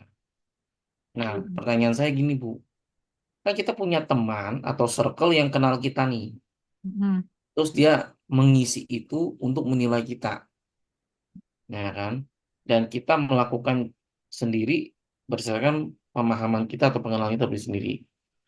Apakah dua hasil ini bisa berbeda, Bu? Contoh sih, Temennya mengisi tes Enneagram untuk menilai Bapak. ya, Bapak mengisi saya sendiri untuk menilai menilai diri saya. sendiri. Bisa nggak kemungkinan beda, Bu? Contoh misalnya nih ya, Pak Hmm. Andre ini misalnya nih, udah saya nilai aja nih. Oh gini gini gini gini nih. Nah, bisa nggak Bu berbeda? Ya, saya nangkep. Jadi yang pertama kita nilai diri sendiri namanya self assessment. Kalau yang kedua itu other assessment gitu kan ya. Penilaian Hmm. orang lain tentang diri kita. Hmm. Bisa sama, bisa tidak, Pak. Faktor yang membuat penilaian itu bisa sama atau tidak tergantung pertama, apakah orang itu jujur menilai Bapak. Itu penting ya. Apakah orang itu jujur menilai Bapak. Yang kedua, kedekatan. Kedekatan ini penting. Saya kalau disuruh menilai Ibu Wiwi gitu, saya nggak nggak punya gambaran apapun di kepala saya tentang Ibu Wiwi gitu, nggak punya. Tapi kalau tentang Jumi, karena saya sudah beberapa kali mengajar dia dan bekerja sama dalam beberapa hal, mungkin saya punya gambaran gitu. Dan gambaran saya lebih valid menilai Jumi ketimbang saya menilai Bu Wiwi. Jadi itu udah pasti ya. Jadi yang kedua itu. Tapi teman-teman perlu pahami dulu begini. Ingat tentang definisi dari kepribadian. Ya, definisi kepribadian. Kepribadian adalah topeng. Karakter adalah what a man really is. Ketika Anda menjawab tes ini, saya nggak tahu apakah Anda menggunakan kepribadian atau karakter dalam menjawab. Tapi ingat, Pak Andre yang mengisi untuk Pak Meko itu menilai Pak Meko dari kepribadian yang Pak Meko munculkan di lingkup sosial. Ingat ya, dari kepribadian yang Pak Meko munculkan di lingkup sosial. Jadi Pak Andre hanya menilai kepribadian yang Bapak izinkan diri Anda dimunculkan di lingkungan sosial dalam bentuk apa dengan kepribadian yang bagaimana. Sedangkan mungkin Pak Meko menilai diri sendiri berdasarkan what the man really is, siapa saya sebenarnya. Jadi nggak pakai topeng. Jadi misalnya seandainya pun Pak Andre dekat dengan Bapak, ataupun dia menilai Bapak dengan jujur, apakah bisa terjadi perbedaan? Sangat bisa. Bahkan istri kita yang tiap hari ketemu kita 24 jam melewati masa-masa sulit bersama, apakah dia tahu kedalaman hati kita persis 100% kan tidak juga. Padahal dia hidup dengan kita selama ini gitu ya. Lalu kemudian orang-orang di sekitar kita bisa menilai kita baik, tapi kedalaman hati kita itu kita sendiri yang paling tahu, teman-teman. Jadi keburukan kita itu cuma kita dan Tuhan yang tahu. Nanti kita belajar soal shadow ya di di teorinya Jung gitu ya. Manusia itu punya shadow, yang cuma dia yang tahu gitu. Nah, ini juga nggak bisa. Misalnya gini nih, ada orang sebenarnya hatinya tuh iri banget, dengki banget, dia nggak suka banget ngelihat orang berhasil gitu. Saya nggak suka nih ngelihat Ibu Priscilla berhasil nih, saya nggak demen gitu. Jadi saya ngiri lah dia, kenapa dia bisa diwisuda jadi dokter, jadi master agama gitu. Kayak saya, aduh, sakit banget saya sebenarnya satu angkatan dengan dia, tapi saya belum diwisuda gitu kan. Tapi ketika saya ketemu dengan Kak Priscilla, yang saya lakukan adalah saya mengucapkan selamat, cipika-cipiki, peluk, lalu kemudian kayak bangga banget dengan dia, padahal hati saya sakit. Waktu ditanya di angket yang sama gitu ya, bagaimana sifat suportif saya kepada orang lain, maka Kak Priscilla akan menjawab sangat baik, sedangkan saya sendiri akan menjawab sangat buruk, karena saya sebenarnya nggak bisa suportif. I really had untuk kesuksesan dan keberhasilannya, tapi Kak Priscilla melihat saya kayak orang yang menghargai keberhasilannya. Apakah bisa demikian? Sangat bisa, karena orang hanya bisa menilai kepribadian kita, kita bisa menilai karakter kita. Itu faktor-faktornya Kak Meko, kenapa kadang terjadi perbedaan antara self-assessment dengan other assessment. Karena itu. Jadi pertama adalah soal kedekatan kita, yang kedua adalah soal kejujuran dari yang menjawab, dan yang ketiga adalah soal apakah yang Anda tampilkan adalah Anda yang sebenarnya ke lingkungan sosial, atau Anda menutupi diri Anda dari banyak kesalahan, atau Anda menutupi banyak kesalahan Anda ketika Anda menyajikan diri Anda ke lingkup sosial. Dan sebagai seorang hamba Tuhan, I'm sorry to say that, bahwa ada begitu banyak pagar yang harus kita jaga dalam bersikap, berperilaku, bertutur kata. Benar ya teman-teman ya? Itulah kenapa kita menampilkan diri kita ke lingkup sosial agar tidak menyinggung perasaan orang, tidak menyakiti, tidak melukai, maka kita melakukan itu. Lalu teman-teman bilang, oh berarti Anda adalah orang yang munafik, nggak usah jadi hamba Tuhan kalau gitu. Saya menyebutnya bukan itu, tapi saya menyebutnya adalah sebagai penguasaan diri. Gejolak di hati saya itu penuh dengan kejahatan, tapi saya menguasai diri. Penguasaan diri itu berbicara tentang orang yang bisa menaklukkan kuda liar, teman-teman. Seperti itu gambarannya. Jadi hatinya bergejolak, sakit, luka, ngiri, dengki, nggak demen, nggak suka, tapi dia menguasai dirinya. Gitu. Bisa clear ya, teman-teman ya? Maka kita lakukan itu. Oke, silakan ada yang mau bertanya lagi? Sebelum saya ke beberapa Saya boleh tambahan. melanjutkan Bu pertanyaannya Bu. Ya, silakan. Bu, berarti kan ini terkait mengenai peer apa tuh peer evaluation Ya, lah, assessment, ya. assessment lah terhadap diri kita lah. Sebenarnya kan tuh salah satunya namanya self evaluation lah Bu ya. Iya. Sebenarnya saya jadi lebih tahu Bu, misalnya contoh nih ternyata si Pak Andre menilai saya itu seperti apa, saya jadi tahu kan Bu ya, ya kan? Mm-mm. Karena kan saya ngalami di kantor juga bahwa ya memang menjadi suatu person acceptance itu kan di social acceptance kan nggak mudah ya. Kadang-kadang kan orang nggak bisa terima apa adanya kita lah ya, atau peran kita di suatu lingkungan lah ya. Pertanyaan segini Bu, saya akan melakukan itu Bu, karena menurut saya itu bagus buat saya Bu, untuk saya Ya, evaluasi. betul. Nah, karena saya lagi masuk ke satu fase saya mau rekonstruksi saya punya karakter. Ya. Saya masuk ke fase itu saya pernah tanya Ibu kan, bisa nggak kita merevisi kepribadian kita? Waktu itu saya tanya Ibu kan ya. Ya. Jadi saya lagi mau ke sana Bu, mau rekonstruksi diri saya gitu. Bukan topeng ya, tapi lebih ke arah penguasaan diri lah Bu. Dan saya mengharapkan itu menjadi apa adanya saya Bu ke depannya Bu. Jadi tahapnya Ya. adalah penguasaan diri terus masuk pada namanya it's me now. It's the Ya. new. Ya. Nah, pertanyaan segini Bu. Sejauh mana kita boleh melakukan namanya evaluation melalui peer assessment? Ya. Apakah itu akan menjadi orang bilang momok buat kita? Karena kan ketika kita melakukan namanya peer assessment, kan pasti ada pressure-pressure yang kita alami, Bu. Ya kan? Karena kita menerima judgment dari orang, gitu. Ya. Gitu. Batasan mana yang harus saya lakukan supaya saya membatasi bahwa oke, stop atau cukup ini, supaya saya jangan sampai menjadi momok buat saya, Bu. Itu aja sih, Bu. Ya. Nggak semua orang kayak Pak Meko yang melakukan introspeksi diri pada apa yang dia lakukan. Meskipun penelitian tentang 360 derajat, riset 360 derajat itu banyak dilakukan, karena 360 derajat tuh kayak gini, saya menilai diri saya, bawahan saya menilai saya, rekan sejawat saya menilai saya, atasan menilai saya. Itu kayak gitu. Jemaat menilai kita, istri atau keluarga menilai kita, atau teman sejawat menilai kita, atasan kita menilai kita. Orang itu disebut sebagai aggregate research sebenarnya. Karena tujuannya adalah menyamakan antara apa yang kita akui dengan yang orang lain akui. Dan itu nggak semua orang mampu melakukan itu, Pak. Nggak semua orang mau mengoreksi diri dan mengoreksi apa yang salah. Dan itu dilakukan oleh orang-orang yang berani. Maka benar kalau Kak Meko tanya, mungkin di mana batasannya? Karena itu bisa merusak diri juga nggak? Ketika terlalu over introspeksi diri, itu merusak diri nggak? Ya, bisa. Ketika kita nggak siap to do that. Maka saya bilang tidak semua orang punya kemampuan, kekuatan atau keberanian seperti Bapak. Kebesaran hati lebih tepatnya seperti Bapak. Nggak semua. Ada orang-orang yang memang nggak tahan dikritik, nggak sanggup dia menerima itu. Gitu. Tapi batasannya apa? Kalau saya selalu menyarankan siapa yang paling layak untuk mengisi angket tentang Anda. Buat saya adalah orang yang kenal Anda. Orang yang dekat dengan Anda dan Anda tahu bahwa dia adalah orang yang tulus. Artinya, perkataannya bukan ditujukan untuk menusuk atau menjatuhkan kita, tapi benar-benar mengoreksi apa yang salah. Tapi dengan kondisi mental kita siap ya. Mental kita siap dikoreksi. Tapi kalau enggak, better jangan. Gitu. Jangan deh. Mendingan kita lakukan koreksi diri sendiri aja. Kayaknya saya tadi orangnya agak cepat sering marah ya. Udahlah saya koreksi diri gitu. Ketimbang nanti kita terluka. Tapi kalau saya disuruh milih, dan saya selalu sarankan kalau kita mau nyebar itu, berikan kepada orang yang benar-benar dekat dengan kita. Orang yang tidak kenal kita tidak akan pernah bisa menilai kita dengan baik. Maka ketika ada orang yang berkomentar dengan saya selalu bilang sama dia, better daripada mau berkomentar di tempat umum, lebih baik Anda japri saya. Anda ngomong sama saya, karena itu penting. Lalu kemudian kalau dia tidak punya nomor saya, berarti dia nggak berhak untuk menilai saya. As simple as that. Kalau orang nggak punya nomor handphone saya, berarti dia bukan orang dekat yang berhak menilai saya. Siapa orang bisa menilai kita cuma hanya dari 1-2 kali ketemuan, kan gitu kan? Karena tadi saya bilang teman-teman, ada masanya kita tidak baik sepanjang hidup kita. Ada masanya kita melakukan kesalahan. Kita tidak selalu baik sepanjang hidup kita. Ada masanya kita melakukan perbuatan salah.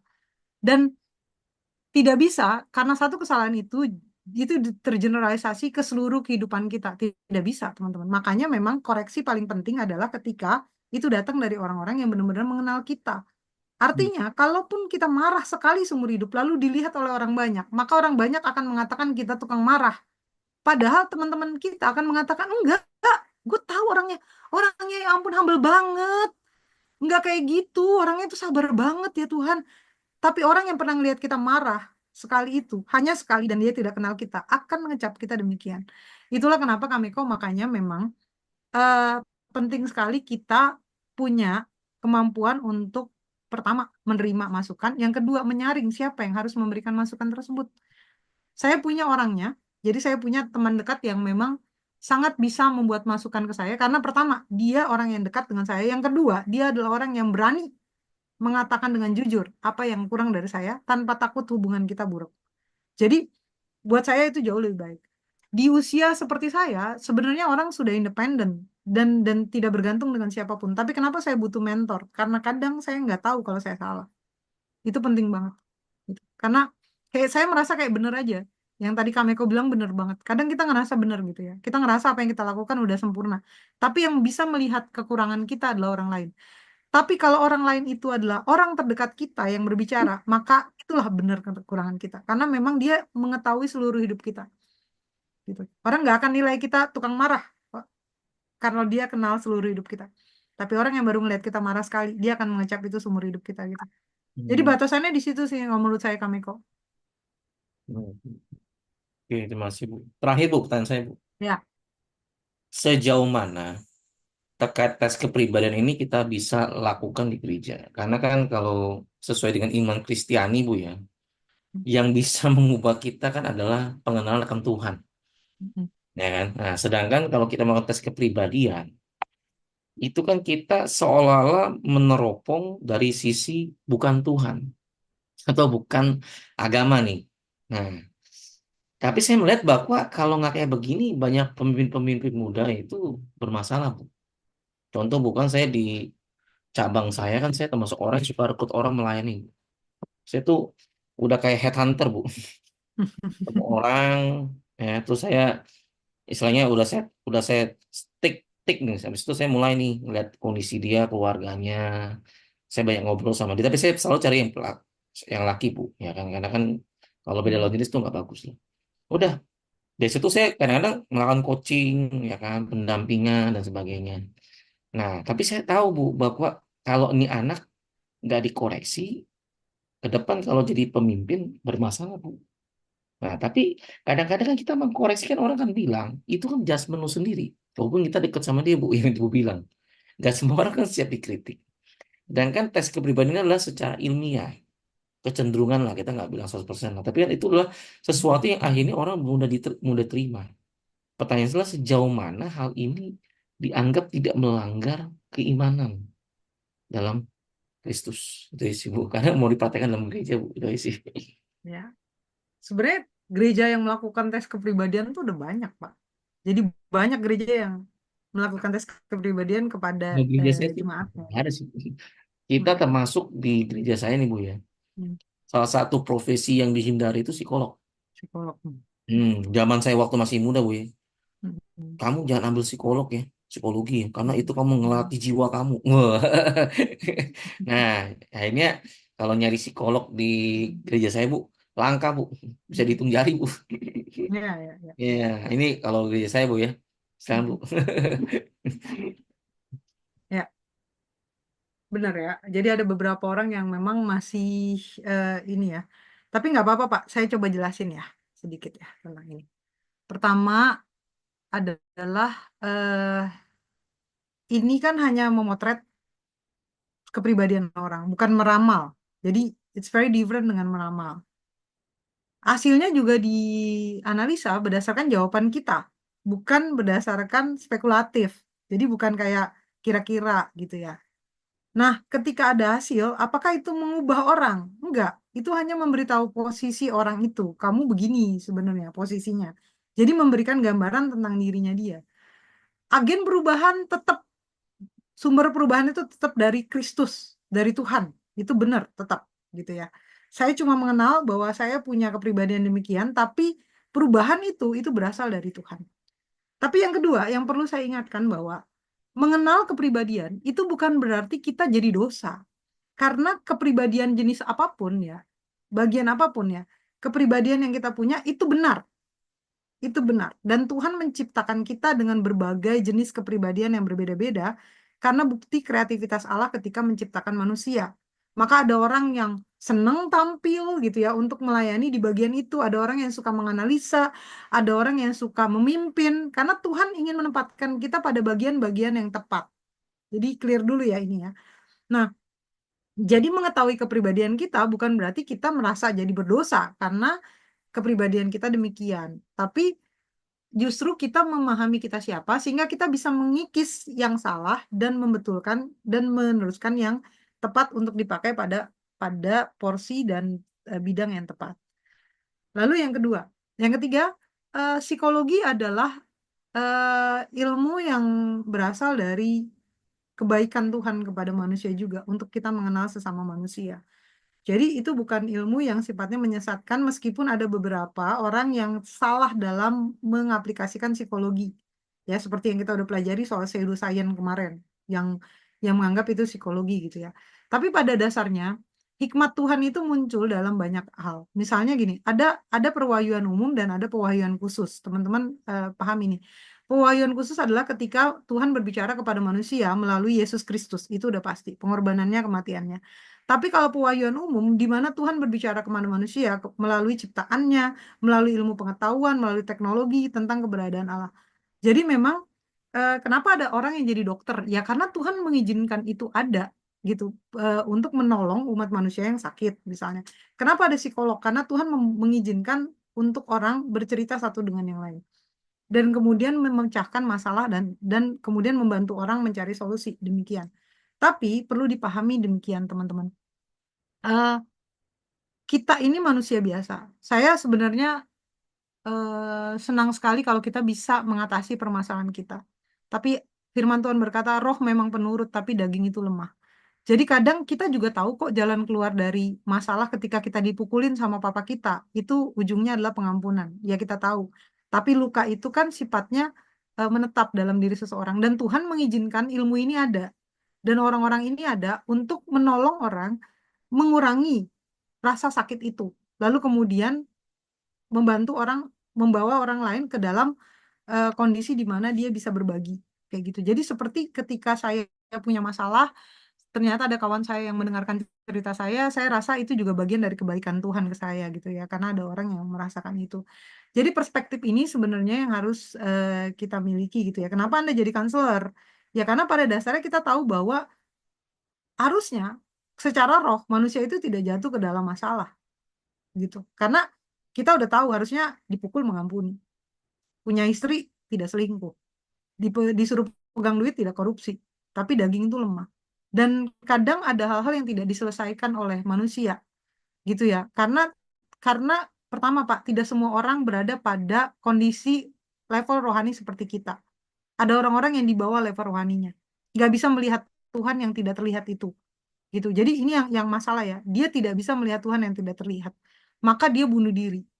Maka dia menghancurkan dirinya pada pergaulan-pergaulan yang buruk. Nggak semua orang level rohaninya kayak kita. Kalau kita, ketika kita dapat masalah, yang kita lihat hanya Tuhan. Dan kita nggak lihat apa yang orang lain pikir, apa yang orang lain bilang, apa yang orang lain katakan. Melihat Tuhan saja, berkiblat pada Tuhan saja, sudah terjadi pemulihan. Tapi di remaja kita, di gereja kita itu ada orang-orang yang level imannya lebih rendah dari kita.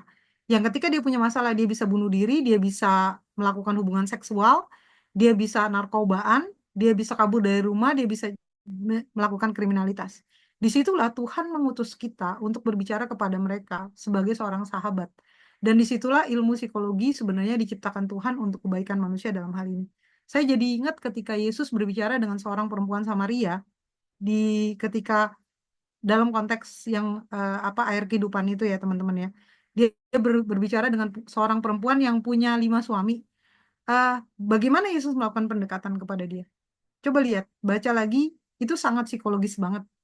Di mana Yesus tidak langsung buru-buru memberitahu kepada orang itu bahwa kamu berdosa, kamu berzina. Tapi Yesus lakukan, mana suamimu?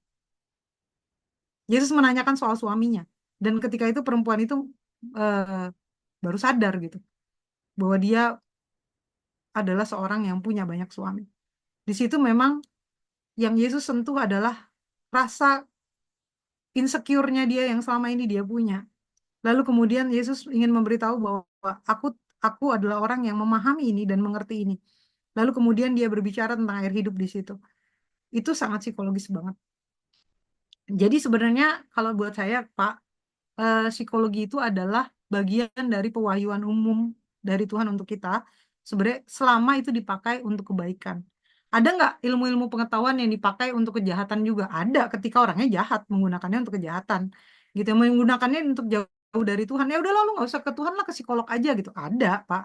Ada yang akhirnya menjadikan Tuhan menjadi nomor 2 dan psikolog menjadi nomor 1. Ada juga. Tapi kita kan tidak demikian, karena kebetulan kita lepas dari psikolog yang sebenarnya ya teman-teman, yang memang kalau Kak Meko bilang gitu ya, psikologi memang adanya di zona abu-abu, yang penting manusia mengalami kepenuhan atau mengalami kepuasan hidup gitu ya.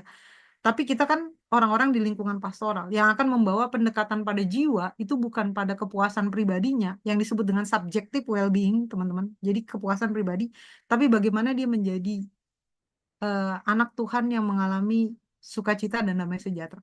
Itu yang sebenarnya kita tuju. Tapi benar kata kami, kalau misalnya di psikolog umum, apakah bisa terjadi orang diizinkan melakukan sesuatu hanya untuk kebahagiaan dirinya, hanya untuk kepuasan batinnya? Bisa saja. Tapi ingat loh, ilmu itu bisa digunakan untuk kejahatan, ilmu juga bisa digunakan untuk kebaikan. Dan saya berharap di kelas ini kita bisa menggunakan ilmu kita untuk kebaikan. Gitu. Pak Selamat kayaknya mau nambahin. Bu. Silakan. Nah. Terima kasih, Bu. Ya, setelah mengikuti penjelasan-penjelasan itu dan juga penyampaiannya dari Pak Meko, jadi saya bisa tahu bahwa ternyata tadi jawaban-jawaban saya kayak ada sedikit ganda gitu. Dalam arti ada jawaban yang jujur, itu adalah hal yang mendasar, tapi ada juga jawaban karena mungkin seperti tuntutan jabatan, dalam arti bahwa itu adalah penguasaan diri dalam kapasitas kita sebagai gembala gitu. Oh, ternyata saya menemukan posisi-posisi itu. Nah, jika diperkenankan sih boleh dikirim ya Bu buat kelas kita supaya saya mungkin bisa mengulang buat review ya.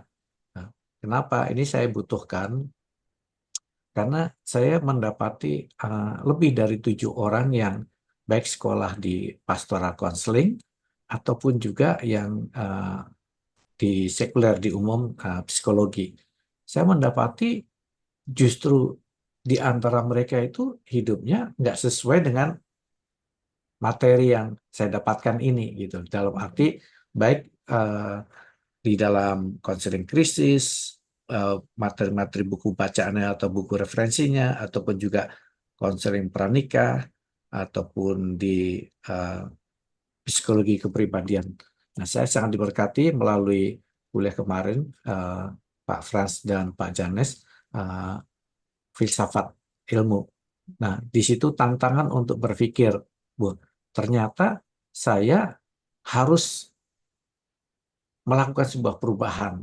Jadi pengertiannya adalah ketika saya mengikuti kuliah ini, asas manfaat apa yang bisa saya dapatkan? Karena saya melihat dari orang yang saya kenal, yang sekolah yang di bidang ini, disiplin ilmu ini, justru kehidupannya malah yang sudah rumah tangga ataupun yang udah pelayanan, kok nggak sesuai dengan disiplin ilmu yang saya pelajari gitu. Nah, Pak Dwijo, beliau dokter dan profesional di bidang kejiwaan ya, mengajar kemarin juga Bapak sepanjang kehidupan, itu menyatakan kalau kita menjadi satu pribadi yang mau menjadi lebih baik, kita harus berdamai dengan diri kita, evaluasi diri, mau menjadi sembuh dan pulih atau tidak. Nah, saya lakukan itu untuk diri saya ketika saya melakukan sebuah kejujuran. Nomor satu, seperti yang Ibu sampaikan tadi, saya tanyakan, saya terbuka kepada keluarga sendiri. Nah, ketika tahun 2018 atau 2000 sebelum pandemi dan kemarin di 2022, saya mengunjungi anak kami berlibur di Melbourne 1 bulan, itu saya coba untuk terbuka. Ekspektasinya yang saya dapatkan justru di luar yang saya perkirakan, mau berdamai dan baik-baik. Waktu mereka jujur, mereka itu seperti pintu air katulampa yang dibuka. Dan saya tersapu badai. Tentunya bukan air bersih, tapi air kotor yang menyakitkan. Ternyata saya itu parah di mata mereka semua. Kalau orang lain kenal saya gitu sebagai figur yang penyabar, murah senyum gitu. Tapi seperti penilaian tadi 7 tuh nomor 7 ya biar itu ternyata ada bagian ya di mana saya sebenarnya kalau mau jujur pada diri sendiri, saya bukan orang yang sabar. Tapi ternyata bisa terkemas karena ya itu tadi dari sisi pelayanan ya Bu ya. Ya, penguasaan diri untuk kita tampil di sana. Harus ada penguasaan diri. Namun ketika dibuka semua itu justru menyakitkan. Bahkan anak-anak bilang, saya tidak mau ke gereja, saya tidak mau pelayanan, saya mau saya. Saya ke gereja atau tidak, bukan karena orang tua aku gembala atau pendeta. Saya mau ke gereja atau pelayanan adalah karena saya mau. Saya bukan karena tuntut yang lain. Waktu saya menerima itu sebenarnya saya terkejut, kaget. Itu agak menyakitkan. Gitu. Tapi kejujuran itu harus saya terima. Saya harus menghormati, menghargai kejujuran itu. Nah, pada fase di mana anak mulai seperti di dalam konseling krisis, di dalam bukunya itu ternyata saya dapati. Ternyata fase di mana anak remaja itu mulai jauh dari orang tua, lebih dekat dengan teman seusianya, kemudian juga menjauh dari komunitas gerejanya karena komunitas yang tidak sesuai dengan yang diharapkan. Tadinya saya tidak bisa menerima, tetapi ketika saya menerima tugas, saya membaca buku-buku, Oh, saya akhirnya mengerti dan menerima pengetahuan itu, akhirnya jadi saya paham. Di situ fase di mana justru sayanya yang lalai ternyata. Apa yang saya lakukan? Saya coba melakukan rekonsiliasi. Saya jujur, saya ngaku dengan anak pertama. Ini sebenarnya nanti akan saya saksikan waktu di kelas itu sih, presentasi. Tapi ini saya berbagi buat teman-teman ya. Terlebih yang belum menikah, yang belum keluarga. Ini tidak terfikirkan, namun saya melakukan sebuah kelalaian. Ya. Kelalaian apa? Ya, pola hidup, pola makan yang tidak saya jaga. Jadi nggak sehat. Nggak jaga hati, karena dari pemimpin ternyata itu membawa luka sehingga terbawa efek ke istri dan anak-anak. Jadi perkataan yang tidak saya sadari melukai mereka pada masa kecil, dan ketika mereka sudah bisa menyampaikan pendapat, justru pada saat saya mulai terbuka, apa yang kalian pikir tentang saya?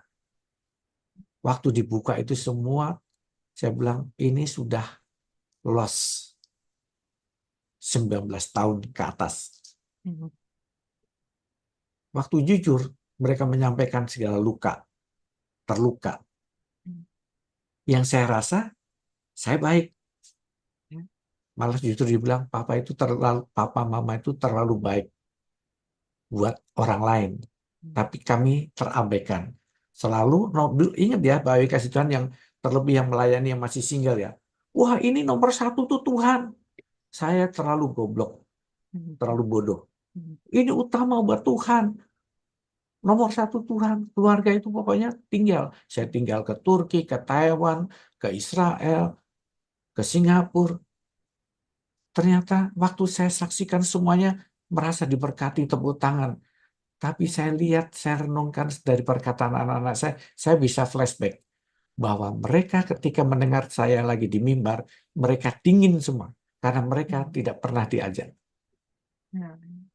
Alasannya pelayanan-pelayanan. Ternyata mereka menyampaikan, saya maunya salah satu ada di rumah. Ini waktu saya kuliah dulu, tahun 90-an, itu saya mendapatkan sebuah kesesatan, di mana akhirnya saya merasa saya harus perbaiki ketika saya kuliah lagi di sini. Kesesatannya apa? Tuhan utamakan, Tuhan utamakan. Waktu saya cek, saya lakukan survei dengan para anak pendeta, para anak gembala, dan para gembala atau para pendeta. Ada dua hal, guys Tuhan. Orang tua merasa anak-anak nggak bisa dibilangin. Dinasihati nggak bisa. Anak-anak menjawabnya, papa mama terlalu mengutamakan jemaat. Pak, mau kemana? Ini, mau doain jemaat. Ini hujan gede. Iya, jemaat perlu, lagi sakit perlu doakan. Loh, Pak, aku anakmu loh. Aku juga lagi meriang, lagi sakit. Iya, kamu kan di rumah. Ternyata anak dikorbankan di mata mereka dan di mata anak-anak kami. Nah, yang ketika saya melakukan sebuah pendamaian, saya mengaku jujur, saya minta maaf untuk semua yang sudah terabaikan. Saya berbicara dengan anak nomor 2.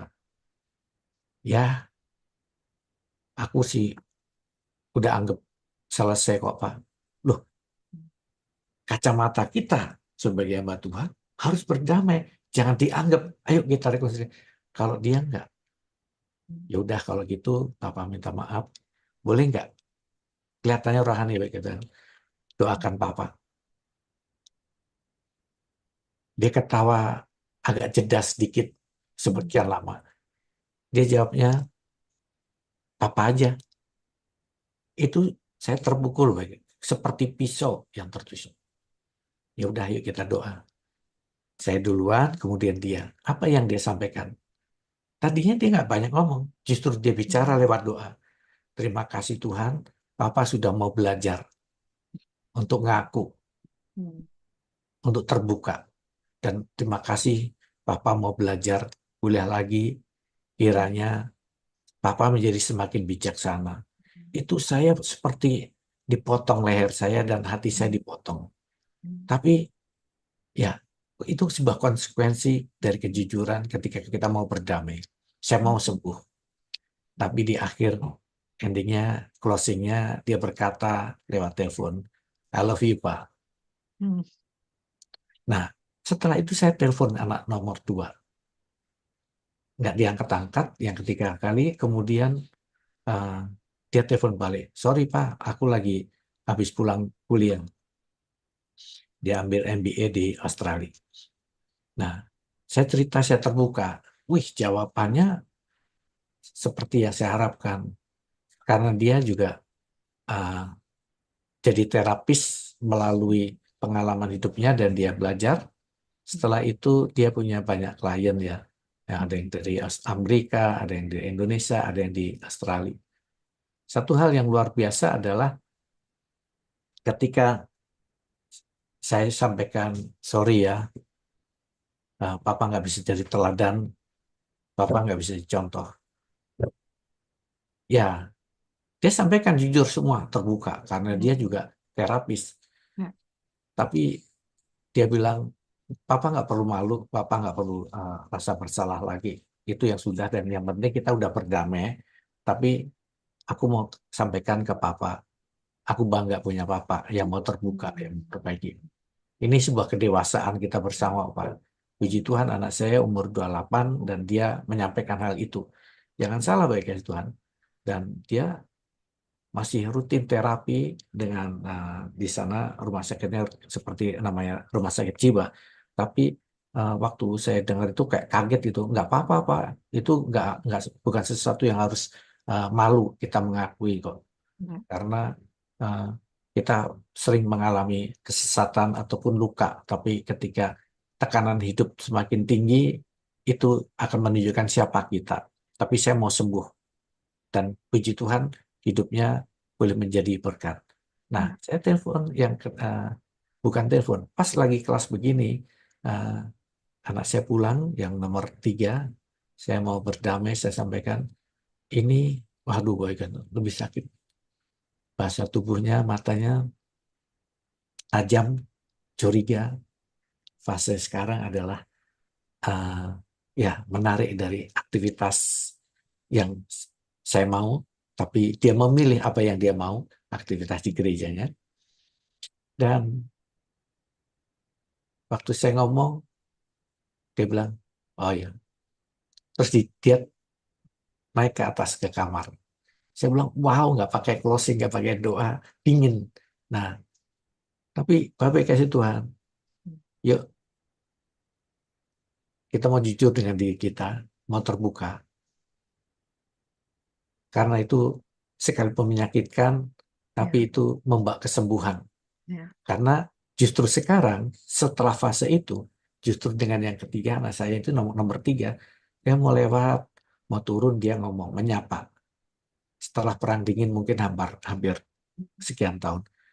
Maksudnya, fase remaja, hubungan kami canggung. Nah, itu pasti di fase itu Ibu Rode juga mempelajari itu ya. Masa hubungan canggung antara bapak dengan anak, berarti ada sesuatu yang keliru yang harus diperbaiki, di mana kita harus menemukan akar masalahnya di mana. Saya coba menemukan itu. Nah, sekarang hubungannya sudah better lah. 50% semakin lebih baik. Mau turun, mau makan, ya makan dulu Pak. Ya. Mau pergi pamit. Ya, saya juga berusaha untuk memperbaiki area-area mana sih saya harus temukan, saya harus jujur, saya harus obati. Bukan bertindak sebagai seorang hamba Tuhan, tetapi antara pribadi, lepas pribadi, anak dengan orang tua, atau siapa pribadi kita, kita berfungsi. Nah, di sini saya bersyukur, saya berterima kasih, saya diberkati melalui kelas-kelas, melalui dosen-dosen yang ada materinya, juga teman-teman yang support, yang doakan, ya, saya menemukan keluarga yang menjadi sehat, ya, tentunya karena di S2 ini kan orang-orang yang lebih dewasa kan, jadi kita bukan Iya. untuk menjadi melebihi yang baik, tapi saya mau menjadi pribadi yang lebih baik melalui pelajaran-pelajaran atau materi kuliah ini. Terima kasih buat semuanya. Tuhan Yesus berkati. Ya, terima kasih Pak Slamet. What a beautiful testimony, sangat indah banget, menguatkan kita. Dan memang nggak semua orang mampu mau mendengar koreksi dari orang lain. Maka tadi ketika Pak Meko nanya, saya memuji terlebih dahulu gitu ya, karena nggak semua orang ada di fase ini seperti yang Pak Slamet lakukan ke anak-anak dan ke keluarga gitu ya. Tapi ketahuilah ketika kita lakukan itu memang sakit banget gitu ya, tapi itu akan membawa banyak perubahan dalam diri kita. Baik, terima kasih. Saya kembalikan kepada ketua kelas, silakan untuk memilih yang akan berdoa. Baik, Bapak Ibu, sebelum kita doa, kita absen dulu yuk. Yang bisa buka kamera, silakan.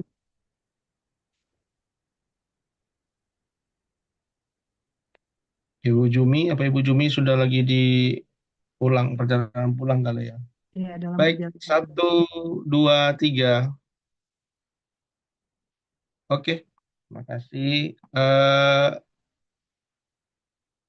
Bro Meko, silakan pimpin kita dalam doa. Oke, rekan-rekan, teman-teman sekalian, kita berdoa bersama ya. Tuhan, terima kasih Tuhan atas malam ini, bahwa kami perlu mengenal bagaimana Tuhan bekerja, Tuhan, khususnya kepada setiap pribadi-pribadi Tuhan. Kami melihat bahwa manusia itu rapuh, seperti yang disampaikan oleh Enos Tuhan, bahwa manusia itu rapuh, sehingga dia memanggil namamu. Dia berseru kepadamu untuk keselamatannya hari demi hari. Bahwa kami Tuhan mengenal bahwa setiap pribadi perlu mendapatkan pertolongan. Tapi kan perlu menjadi perantara, mediator bagi mereka, membawa mereka kepada Tuhan, membawa mereka mengenal bahwa masalah mereka perlu dibawa kepada Tuhan, sehingga tidak ada beri-beri yang menghalangi mereka datang kepada Tuhan. Tuhan Yesus, semoga Tuhan terhadap amanah ini menjadi amanah kami Tuhan. Maka setiap orang harus dimenangkan, menang karena mereka mutlak dan menyerahkan dirinya pada Tuhan, sehingga Tuhan bekerja sendiri mereka. Di dalam Tuhan Yesus kami berdoa. Amin. Amin. Terima kasih, Bro Baik, Rode.